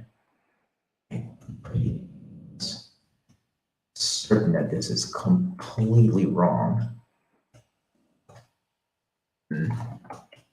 We're about to find out. Right? So back to that one. So hang on, give me a second. So here in def, this is not right. We just call it defenv, and inside of our shell, sources do anything with it, and then in common, we define in an overlay that we play ball with that. See if there is any arrays, an array lists. Okay. Okay. So no delimiters other than white space. I'm nervous about this, but make test fail differently. All right, undefined variable defenv. Fair enough. Why? Oh, because packages. my thinking? It should now be overlaid into this thing. I'm guessing. Let's see. Let's find out. Oh snap! This is probably the same I got before. Here we go. Import to attempt to call something which is not a function but a set. So I thought that I needed to do that, but probably if I load this, it's already up. This is not going to work. I need to tangle it again. And double check that it's written. So now we load packages. All right, let's see what happens now.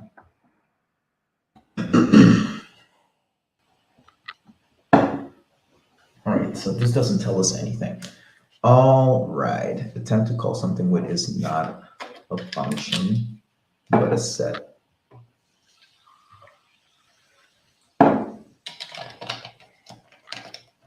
How the hell do we solve that again? Attempt to call something which is not a function, but a set. All right, so I must have written at some point debug. This is not how I debug. Okay, that's not the debugging. That's not the debugging I need. Next shell.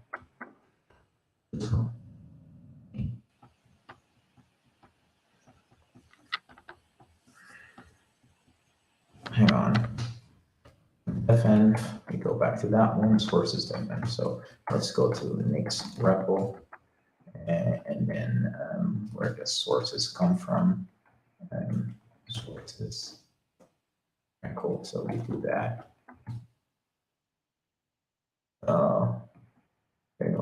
Without that, right? Sources. Sources and defend, right?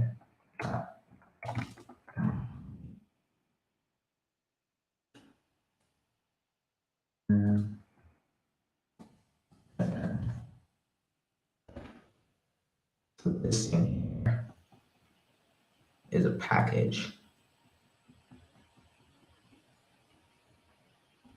Do I need to?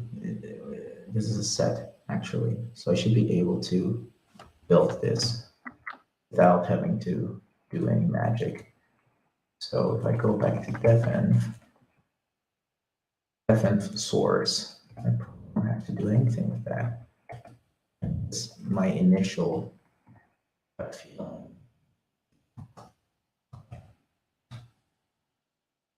And I'm almost certainly wrong. I'm betting I'm wrong. It doesn't outpath, it does look like it's a derivation. I'm guessing there's a slim chance that we should be able to build this, right? Type tarball. So how about we make a test? Watch this fail in spectacular new ways.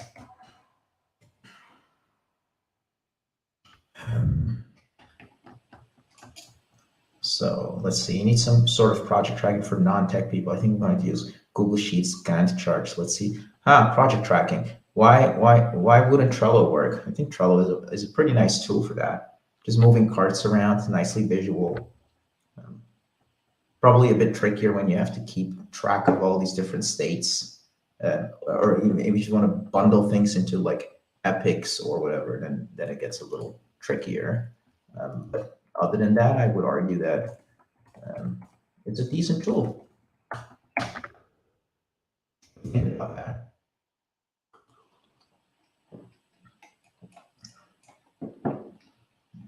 Oh, this is interesting. I wonder if I can move where banners appear. That's probably not a feature that exists yet in this thing. Because I can move the camera blocks. I can't move the banner blocks. Okay, look at this. I think that was window 8. You can make them install new apps. What about web apps? Because Trello, you can just use the web version of it. Is that okay? Or does it have to be like native apps? And if you use G Drive, I'm guessing that you're probably using it in the web version. I think Google Sheets Gantt charts become really unwieldy to use when things get a bit more complicated. But it's certainly not the best tool for that particular use case. But yes, if you have the constraint that you have to stay within the Google ecosystem because it was already purchased, then I'm guessing it's the better tool you have. Yes, you're using web drives. Huh. Okay. And are you mostly using, I mean, like with the web drive, it means that you still probably have like the sync apps installed on your Windows machines or Mac OS machines. Do you also use like Google Drive, like Google Sheets or Google Docs inside of the browser? Oh, no sync? Ah, okay. Interesting. So it's then purely in the web browser, Internet Explorer or Chrome or Firefox. Those three options you probably have pre-installed on the computers, I'm guessing. So you pick either of those and then you just do the Google type of thing.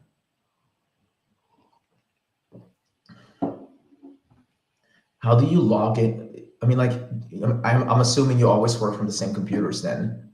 I remember back in the day when I went to the university in the Netherlands, we had this thing called Novel.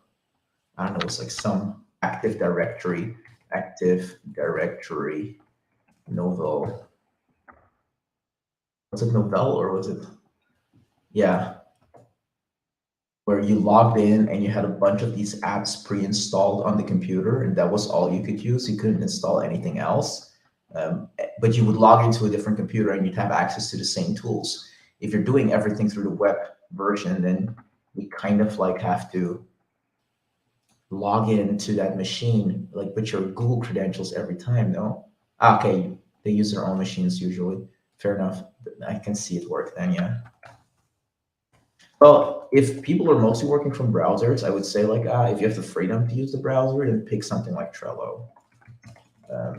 Because you can SSH with, or you can OAuth log in, like do some SSL into Trello with your Google accounts. That way you have the identity. Login is almost required daily. Oh my goodness, this doesn't sound like a good experience for y'all. I empathize with all of y'all. So the good news on this front, let's say which devenv. Oh, that's not how it works. It's all right. Okay. You figured out how to deal with all of that pain. Maybe it's not even pain for you anymore. So double check what the deal here is. I ran make. Now I am a little confused. Fn. Well, like that doesn't show up. So I made a mistake somewhere, people. How did I not see this? How did I not see this? Activation.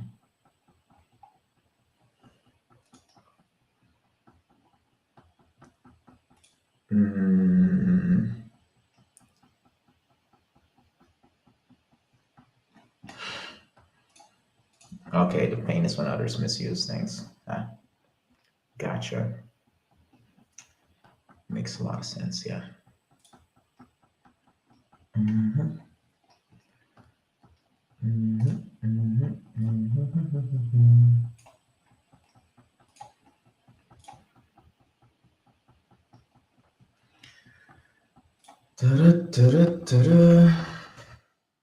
All right, so what is make situation now? User environment, that thing was there, MD-sync failed for whatever reason. That's another thing. The devtools thing that we just managed to bring into scope should have been visible. It's not installed for some reason. And if I do this, it should definitely not install because it can't find it.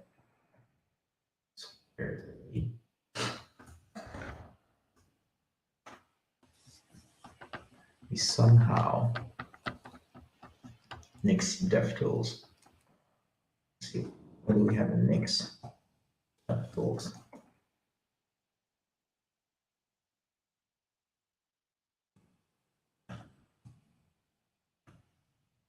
All right, so this is at the higher level, so we can enable some of these tools. But yeah, I feel like we should have all of this pretty much configured now. So, maybe I should check something like nodes and build. Is this the next stuff? Yeah, nix build. Search function I can call it.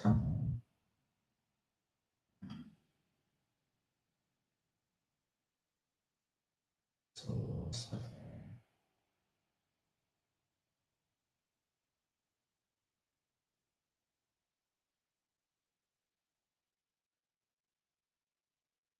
inputs looking okay. Build nix flake. It's not.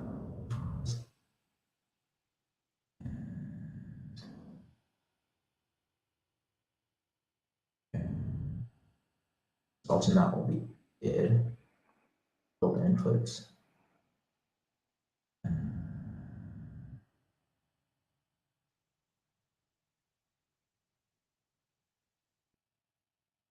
All right. So abort. Let's think this one through. Okay, this missing. What am I missing? I pulled in definite. Maybe I don't even need to do that. No, the shell doesn't need it. Shell. Let's see what happens.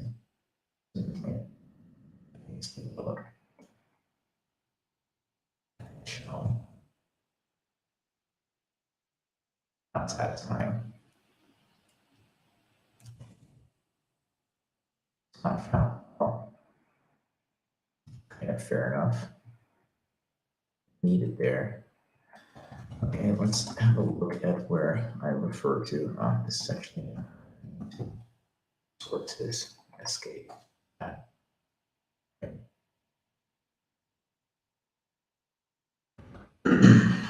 Default Darwin, I load sources explicitly. Default, I load sources in shell. I load sources. Next overlay source. This is something I need to take cues from. It's here.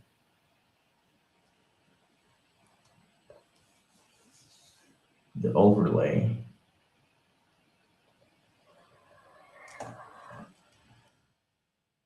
Emacs overlay source, and then we refer to this overlay source down here, import. Import the overlay directly. And we kind of like do some overrides.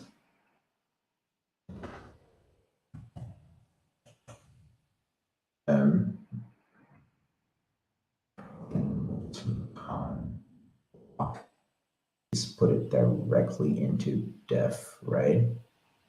All right, cool. So I think if we go back to README, and I think we have here.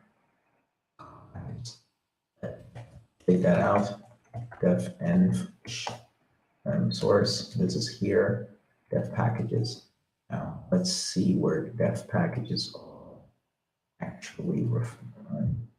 It's not here. All right.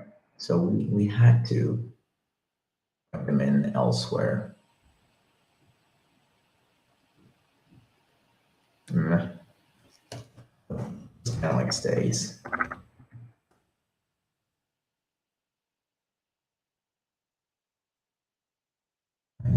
Really puzzled. Okay, let's maybe read through some of the docs. Because system packages. Is there a difference? Maybe there's a difference. System packages. Installing Slack fixes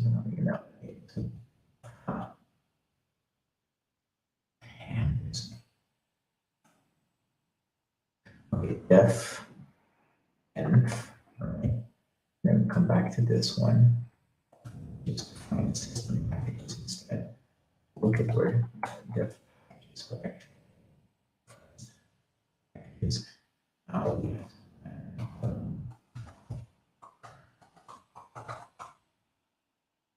So this is not where it works. Let's see. Manager system packages. Here. System. Maybe that's just not possible.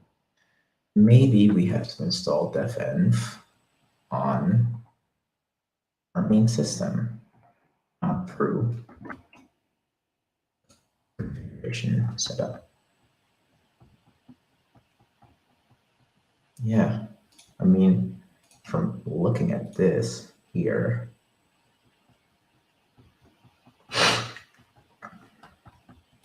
I would think so. Environment, yeah, this is like configuration.nix. All of this is at a system level. Install nix, install devenv, initial setup. Loop. All right, so we misunderstood the assignment. We're going to try this differently now, right? So we just exit that. I believe we go back to nix-OS configuration. There are a bunch of stuff in the nix-OS configuration, so it's not getting created. We manage this again. I'm installing flakes.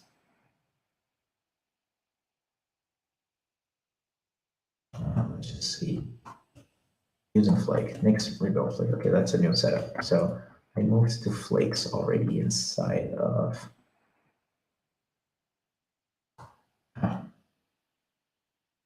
Okay, so maybe I can just do that. Next, we open a terminal down here. And now we just have to figure out how to install with flakes, right? So nix flake. With add. Check. Update. Add package nix flake. Nix flake add. There is no add.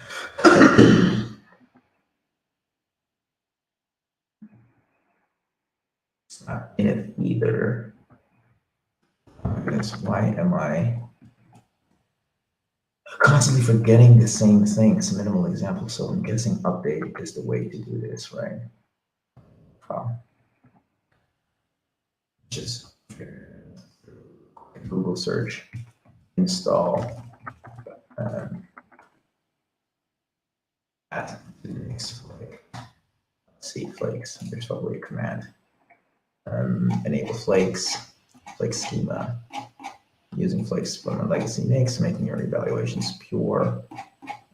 Super fast nix shell. Putting flakes to caches. Instant flakes. Enable M3, come on. Nix flake.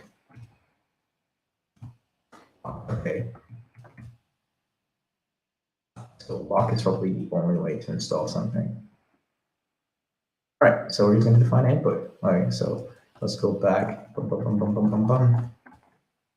Once again, declaratively, flake profiles, not what we need. That's newcomers. Declaratively with flakes. Here we go. Input. We're just going to do that. Flake nix. And so this is my notes. Back to the configuration. Flake nix. Find input for the env. Same like example, keeping it simple. And outputs, I'll add this. Okay, cool. So outputs. Fn.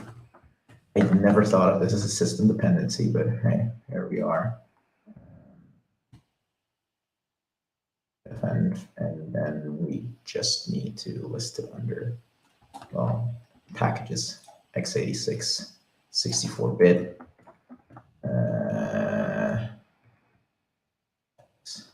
86 those.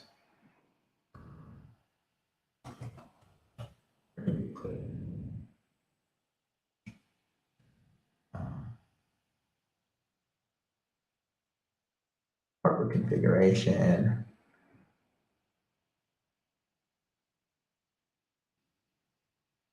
So overlays. I'm looking at modules. So not packages on there.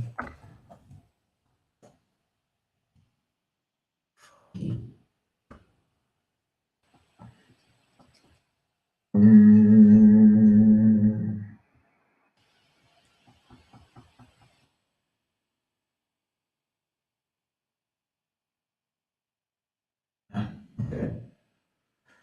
Not getting much wiser at the moment. I never seem to define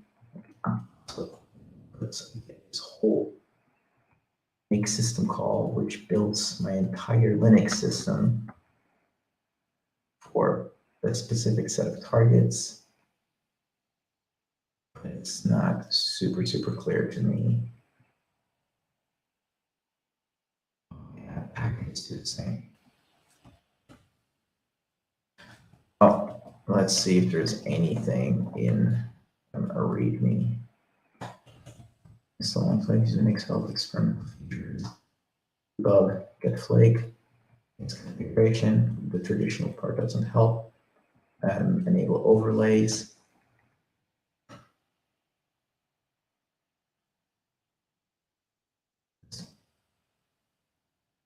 Myself packages.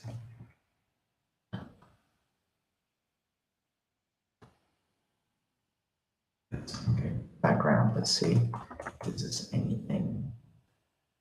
Some information. There we go. Update to specify the installation of OK. Package. Yeah.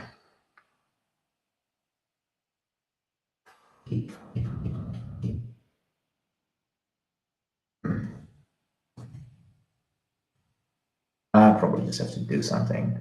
So we go back to the flake, or actually should be f.mix in here. There we go.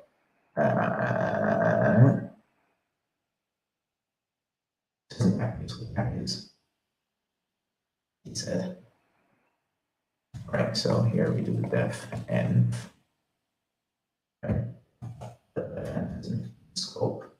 So if I do a test here, that should fail. Oh, we're pulling some stuff.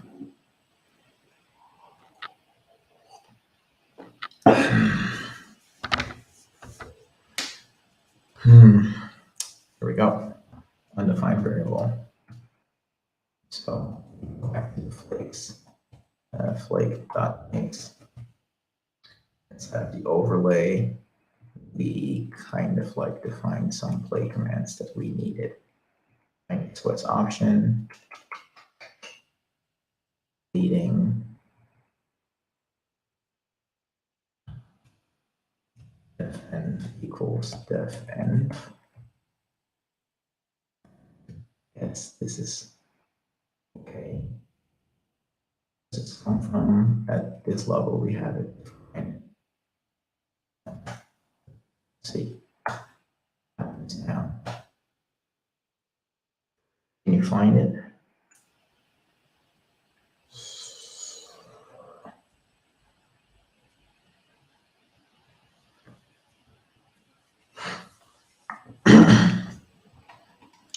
Alrighty. Come on, system, fail fast. Well, it seems to be building something. Is there any reference to defenv? Not that I can tell in this list so far. Building man cache.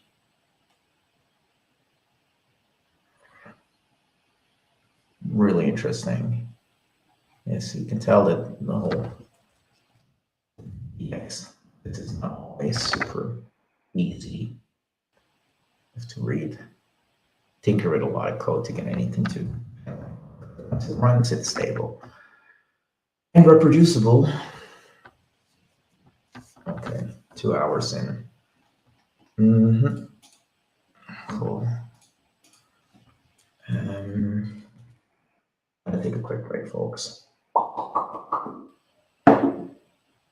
Not sure what's happening here, but I'm going to do the break real quick. Mute, and then put on the little break notice. Taking a tiny break.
This was a test run, right? Just run the full thing. Weird. Did not anticipate that make devenv would require, or that I would need to install it in my nix-based config. Not enjoying that idea. Not really happy about that.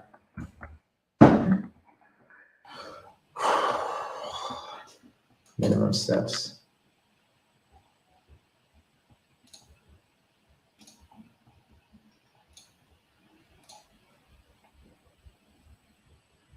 Yeah. This is on a system level.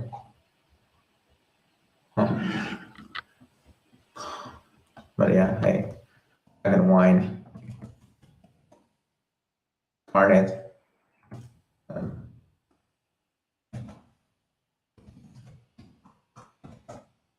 Darn it, it doesn't work. Now, this is the weird thing now. Hang on for a second. What am I doing? It's not there. Okay, see if I put it right in here. Can't get explicit in this. Means that I made a crap load of mistakes here. Looks like that next. Am I not seeing? System, all right, maybe I should look at what nix-OS system does. What if I were to say, Linux system, right? So let me go back to my notes, right, and then look at make. Okay, so Linux OS. Nothing. Here, all of this is inside of the same file. So we should say make Linux system packages. What am I missing? It's going to be a large file. System. Do I have 0 hits?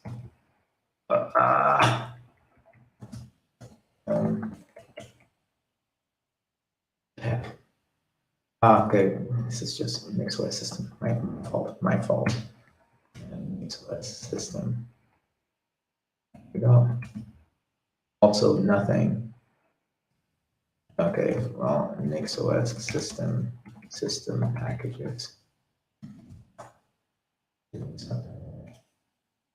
Yeah, okay, that looks like it's already going in the right direction. Doing the same thing. System.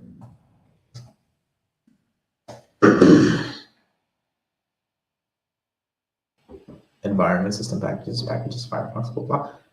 What did we do? We had inputs that we had an overlay where we brought it into unstable and okay. And then we effectively did that.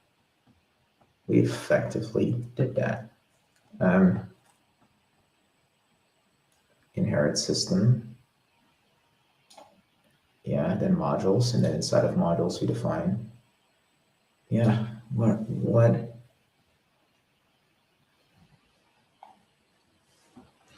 I can take something from unstable, expect unstable. How do we refer to that?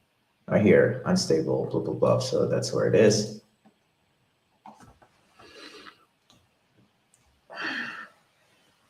Overlay unstable. We just basically put something where we can talk to packages unstable. All right. What I can do as a last resort, back to this one, inputs defen.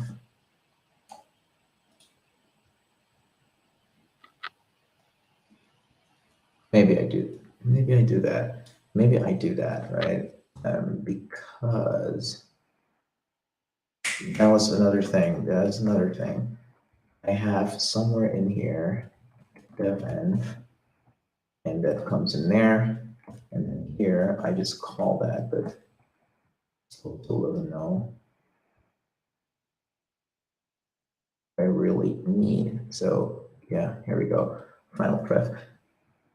Here we need to pass through defen, the right one. So maybe what I should say is defen is defen dot legacy.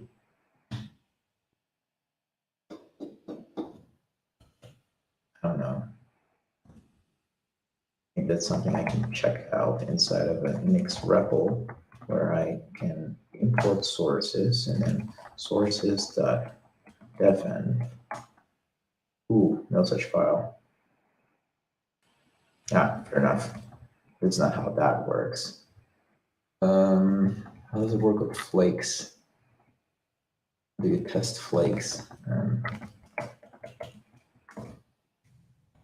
Flakes. Here we go. Narrow REPL.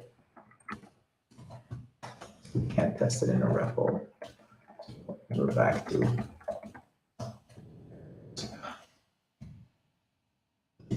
REPL. Import from flakes. Here we go. This is what we could do.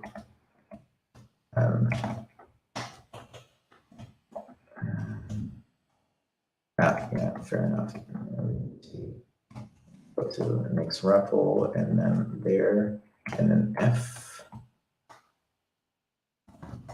We access inputs. F.inputs.def.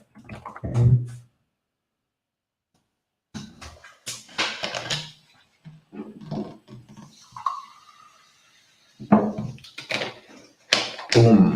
this is what we were looking at before, and I didn't register that this is not a package.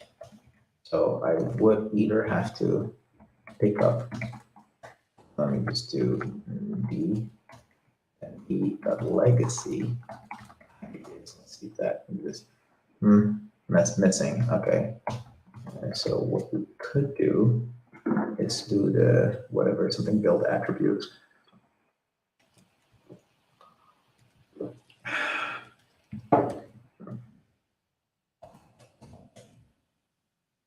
Would be the way to access those things. Flake, was it Flake compact? Oh, there's this like a series of helpers that are inconvenient, but in our case, we don't have that. We just have to look at packages. All right. So let's go back to this one. Packages. Here we go. Now, to kind of like come back to this thing that we were doing before that failed miserably. And defn, right? And then we come in here. And then we tried this nonsense. And we were unamused that this didn't work. Right? We were unamused that this didn't work, but we made a million mistakes along the line. So we go back to sources, and then we look at defn, and this looks not quite the same like the other thing. This is actually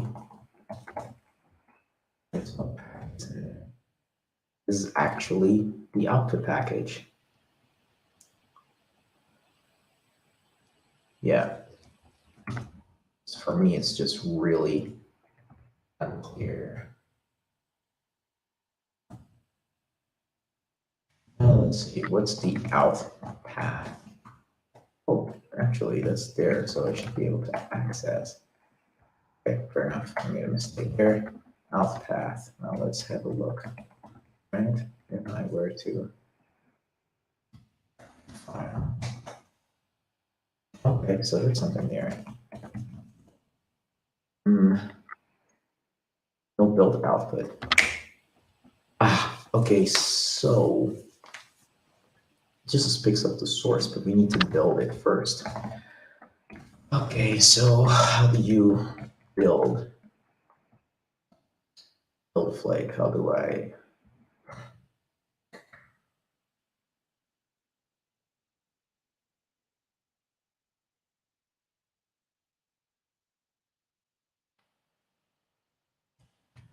Boom, boom, boom, boom, boom, boom. I'm pretty sure there's something here that tells me what to do.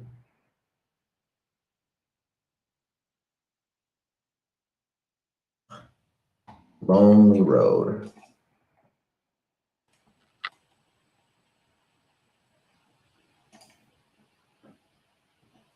Yeah, on the other operating systems, often things don't work. So it's only when you sometimes have to configure very specialized tools that you struggle in getting it to work. But on macOS, I had way more issues. On Ubuntu, I had a lot of consistency issues, especially when you're hopping a lot between different projects. So the perks that nix-OS offers outweigh the pain, in particular in my case. I just can't manage to wrap my head around it. I keep forgetting how it works. Yeah. Okay, so now I'm just sidetracking because this is not relevant stuff. Okay, here, this was it. I grab flake utils, and then I define outputs, and then for each default system, this is the thing I was looking for.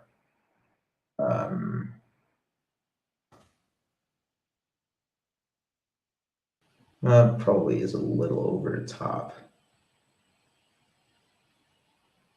But I have a feeling that flake utils knows how to build different things. Legacy packages. Yeah, and I believe if I were to go back to this one, it doesn't have the legacy packages yet. Yeah. All right. So what we can do, this whole defense packages x86 thing, that is part of our conf. We're just not going to try to be clever. We're just going to stick with the standard setup. So here, system x86. Oops, wrong browser window. So there we go. And we define outputs, and then somewhere in here we say packages for this system. Okay.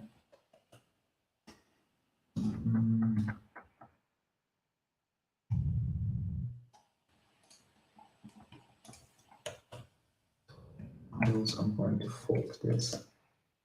Targets hardware modules. Okay, here we go. This is a bit clearer now. System. Where do I refer to this thing?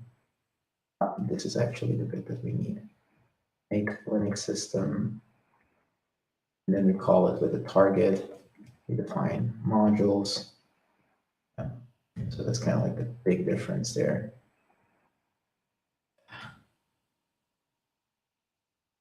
The entire outputs block we define in this helper function that doesn't really help us because it's a bit confusing, to me at least. Their mixers get this. Right, so compare and contrast outputs, and somewhere in here we need to set packages. We have only really worried about modules. Set here, targets that are there. We iterate over the targets to that thing. And so now, set of outputs, I will spec packages. Ooh, that's tricky. Target. And we need to do this whole thing here. Fn packages.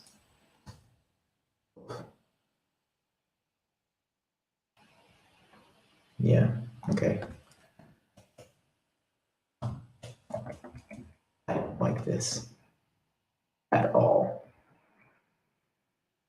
So, but here we had system. We're only worried about a single system, I believe. Then now we take targets, which can be these two machines. We don't. For every target, we do the hardware modules thing. Ugh. All right.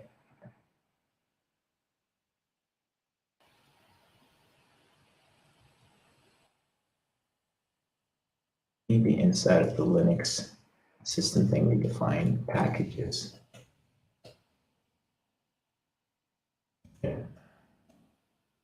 And we do something like system and then x86 Linux system. This is weird. And this can't work.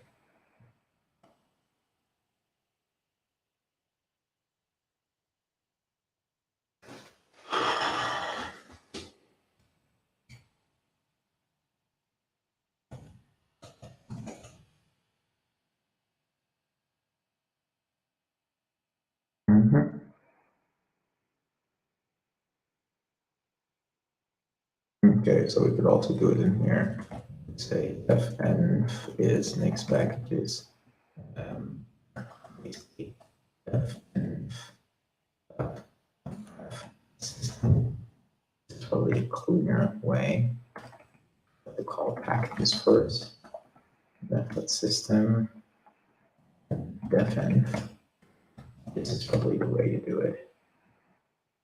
And this nonsense I get here goes. System is known in the scope. Overlays are there. Then inside of def.nix, refer to that. And make test. It's gonna break again. Invalid syntax.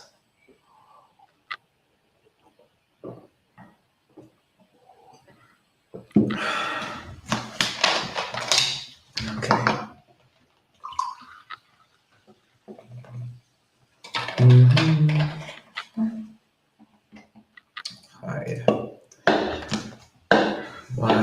does this work? Why is it building? I'm confused. It's actually doing something on the def end. Yabble. Goodness. It's so weird. I'm in like a default state where anytime something seems to work, I start to get very skeptical. It's not supposed to. Building some AWS SDK stuff. Huh. Weird, weird, weird. And it's currently, holy smokes, it's already 3 o'clock. Let me double check my calendar. I have a hiring call coming up that I'll need to prep for. Interviewing candidates. Okay, don't know where the phone is. There it is.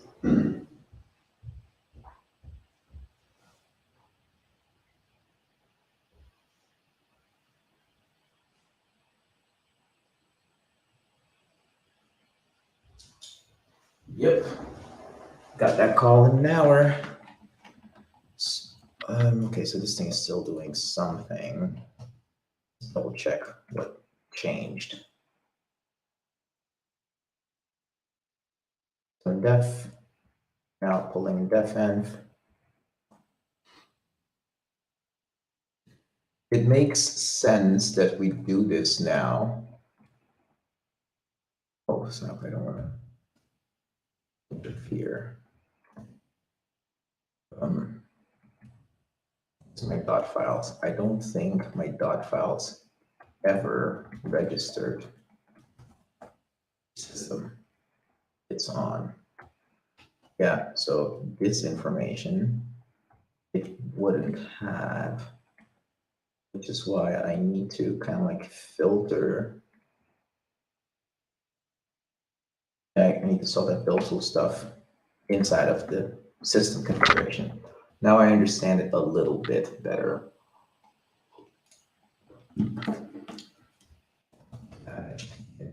XOS configuration. Then I can comment this out because it's no longer relevant. I'm still going to try this somewhere in the future.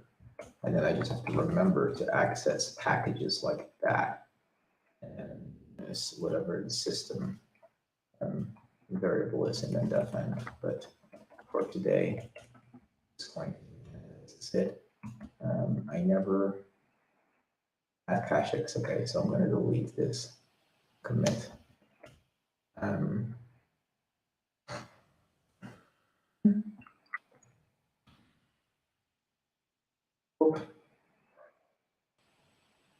Yeah, so delete, delete, delete, delete. What is in there? Basically delete this common overlays. Why do I need this?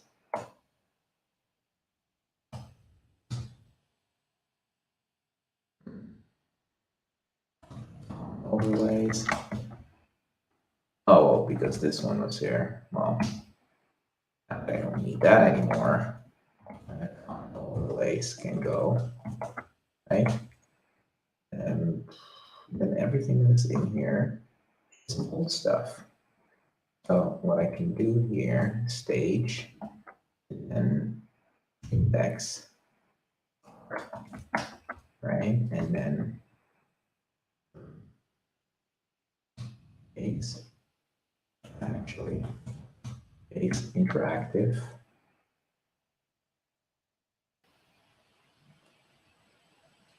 At def env, I'm going to drop this end chunk and then change. And then that, and we pop everything from the stash. See what's there. All right, back to basic. Back to my pre def env installation attempt. Changes. Back to this thing, still building.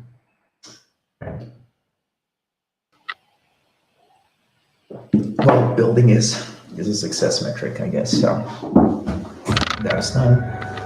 All right, and then I'll do a quick system reboot after this.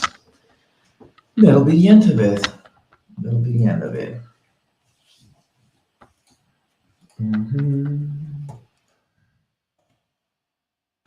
Let's see what we have. So the flake lock.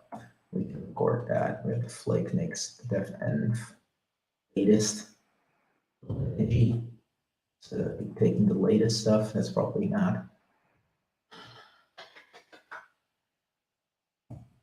That one goes custom. This is all my driver stuff that I'm fiddling with. We don't need that. Or did I bump nix to bleeding? Okay, we don't need that right now. The build kit stuff. Snap. Why is it commented out? We kind of want to test this, so I'm bringing it back in. I'm just going to let this thing build now,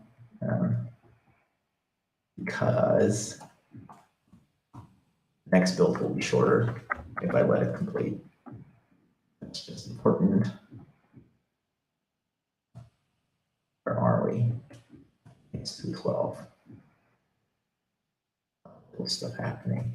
So I'll just track this chore, install defen.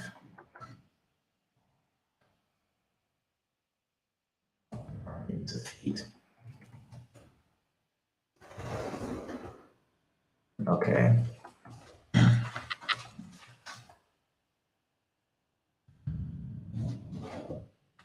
Okay, so all this is doing is this stage. I think it's to a different project. Let's look at here. Cool. Right, so this is the problem here. I couldn't really do much. Yes. Oh, wait. That's interesting. This Docker back. Totally forgot about it. Maybe. Let's see. Oh, actually, are decent responses now. It's actually working again. Okay, so system control status for service. It's alive. Well, cool. Which means I can come back to make test.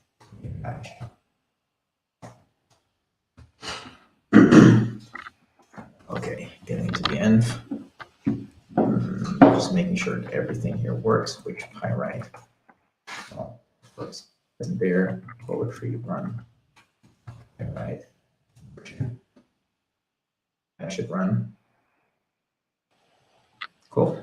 11301. All right. Let me just poetry install real quick.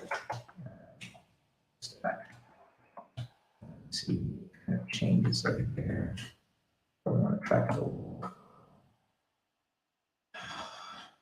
So, you know, right. So I'm basically just going to pour in it. Right, cool. So, okay. And stage. Yeah. What's in there?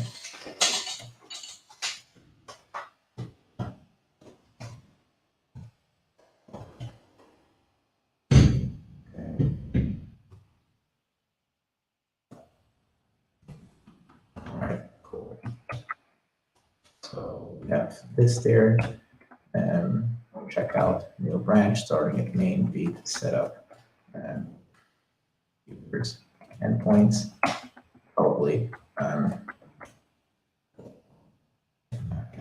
both. It's not actually I can do is go to the directory. It's not the directory I want. Name this to service.py. And then we rename test.app to test. So it's right. And then we look at that. There we go. open that. This is going to be nothing interesting. Documents. All right, so this one was a lot of stuff. Close windows just to make the top go smaller lines, maybe 2 extra lines. Go back to the third buffer. All right, so this is what we are. Let's look at service here. Crap load of stuff that we may want to use that I'm basically just going to take over. All right, and this, whatever.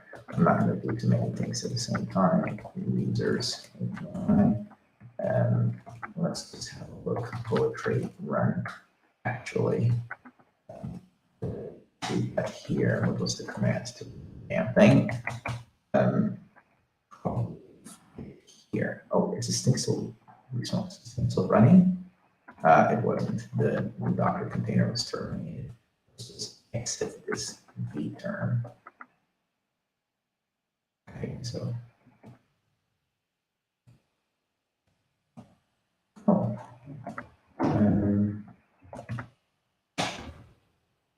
Oh, cool.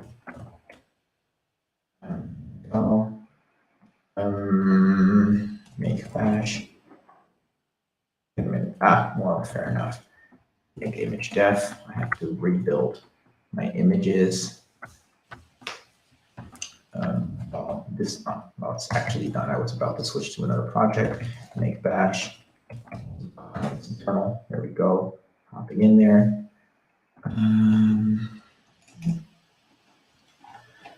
Cool. All right. So give me a little bit of, okay, so this is the command that we run. So users to readme and put it in there. Was that already there? Okay, so the docs are up to date. Well, actually, that was weird. Shouldn't have worked. This should work because there is no app load. Yeah, fair enough. Thank you. Service. Boom. So that's what we wanted to change here. Okay. Good. That's the first change. Well, let's take a look there. Copy this.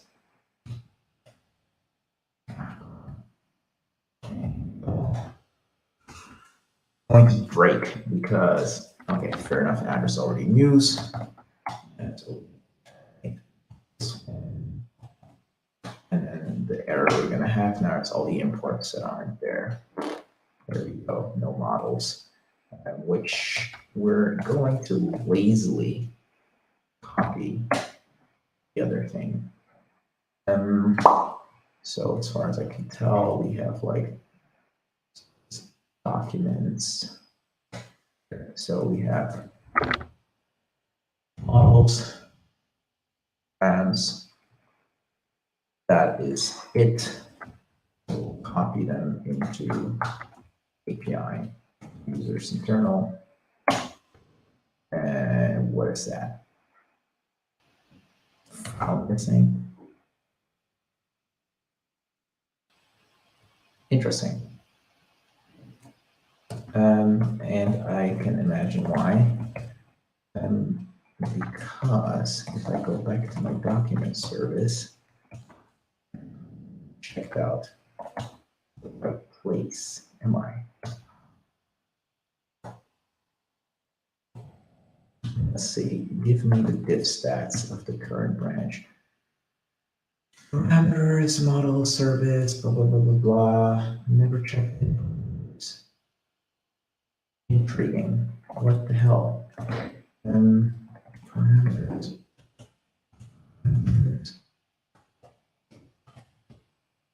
Okay, will be deleted. Okay, so let's look at users and let's see. Status is I have models. I should load models in there as well. No models. Okay, fair enough. Examples. That. So it's here, examples.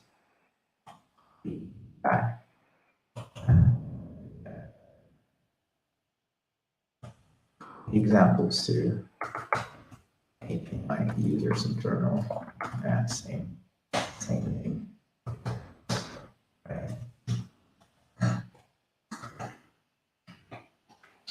Cool. All right. Document constraint is not defined. All right. Fair enough. That's completely fair. Saw that one coming, and just keep that in there. Reloading. What we need to closed. What was it? 8,000 doc. All right. Sorry there. Meanwhile, we want to look at our system configuration, which is waiting for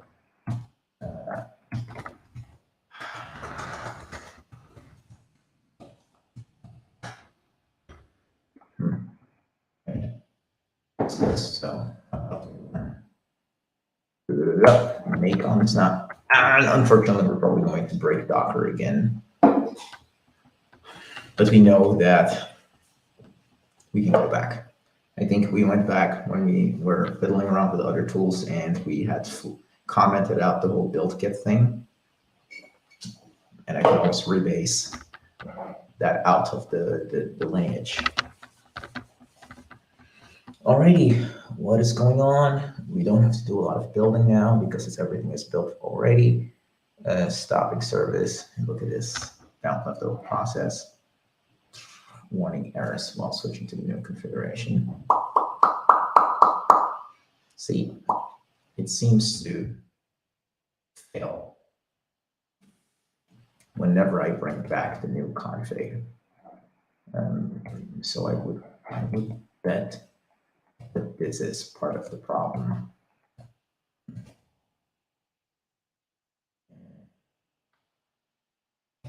Actually, basically this next line. So that was it. It's just status filled. Okay, fair enough. I think it's pretty easy to narrow it down to the latest change I made. So I guess this is right about a good point to shut down the stream. I know that I can go back to my previous Docker config that wasn't using build kit, but I want to give it a fair chance to restart the system and see if with the build kit setup, it actually wants to run again. And then my system is in a better place. Meanwhile, double check that I did file a commit. Yeah, install defenv. One thing I could do, which defenv, boom, that's there. So the defenv thing was sorted. Now I can start using defenv to manage my dev environments. I'm looking forward to that. Baby steps, and also, unfortunately, working on multiple parallel threads at the same time, which is a horrible idea. Y'all take care. Imposter Engineer, you have a good one. It was good seeing you again, having you in the room, and getting all the critical feedback here and there. Love it. By the way, what system are you on? Are you on Windows? Yeah, appreciate it. Definitely appreciate it. Makes me sharper and better, especially in a time where ChatGPT is coming for my job. Actually, I'm working in tandem with ChatGPT. Okay, Windows 11. Look at that. The ubiquitous OS to get things done, huh? Nothing fancy or polished or anything like Mac OS, just, you know, practical. It works. Office related stuff just goes like butter on that machine. Gaming works. You can actually do OBS and stuff like that. I hear you. I mean, like, I think today with Windows Subsystem for Linux WSL, it's a very different world, but like give or take 5 years ago, doing like serious software development for platforms, if you're not inside of the .NET ecosystem, was pretty tricky on Windows. But now that you have WSL, people are just basically running Ubuntu-esque systems on top of Windows to be able to develop backend services. Yeah,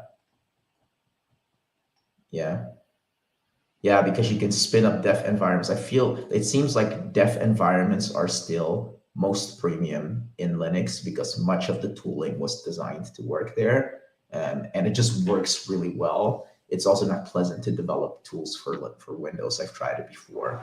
Um, so yeah, I guess it's the supreme dev env. Yeah, but nowadays you can do all of that stuff inside of Windows, so you should be fine. If you need like a Linuxy dev env, like a POSIX semi-compliant environment, then all of the big platforms offer that these days. Mac OS, Windows, and Linux. Yeah, yeah, exactly. Yeah, it's all exactly. And this was just lovely inside of it was built for Linux. I mean, you build platforms like or servers. People just run that stuff on Linux. It's basically the prime OS for that. But yeah, now things are slightly different. You still run them on Linux. So I guess the people that are on Linux often have still a bit of an advantage, especially when things get updated, like Docker or whatever, and then all of a sudden things break on Mac OS or they're trailing because they need to figure out how to run it inside of that virtualization layer thing that is in between. And the same for Windows people, but usually those things work on Linux first. It's a little bit of a perk. But yeah, if you're living in Linux land, then you'll often find going to a website and making anything work doesn't work. I know the Primeagen works on a Linux machine, streams from a Windows machine simply because he can't be bothered to figure out how to get OBS to run on Linux with all the driver's trouble. And I totally understand it because I haven't gotten my drivers to work consistently on Linux. I have this console here open because once in a while Chromium will hang and I'll then try to decipher from this message what it was, but it's something looking up, couldn't find factory, whatever, some bullshit, and then it breaks, and I have to kill Chromium, start it again. Once in a while, it happens while I'm in the middle of a call. It's not an easy road to be a Linux user. I also feel like going through the pain makes you acutely aware of how your system works and what very often it makes you acutely aware of how the system works and how the tools work together. And whenever things start failing, it makes it a little bit easier to debug it. So I do enjoy that.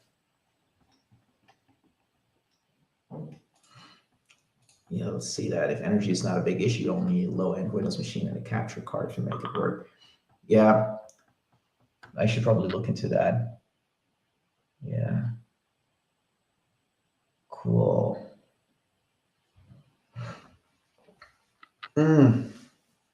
Alrighty, I'm gonna sign off. Maybe get something to eat before I go into the next series of whatever is next. First the restart, then prep for the interview thingy, and then back to work. You take care. Yeah, exactly. It depends on how much I want to invest. And also depending on like what my plans are, because if I'm traveling, having a Windows machine just for the streaming setup isn't optimal. I would love a situation where I could basically plug in like something to a phone that has all the tools set up to do the streaming thing, and I stream from the phone, but it's also a little bit too much. In a best case scenario, I'll figure out how to do OBS maybe in a follow-up stream. But let's not get too hopeful. You take care. Ciao, ciao. All right.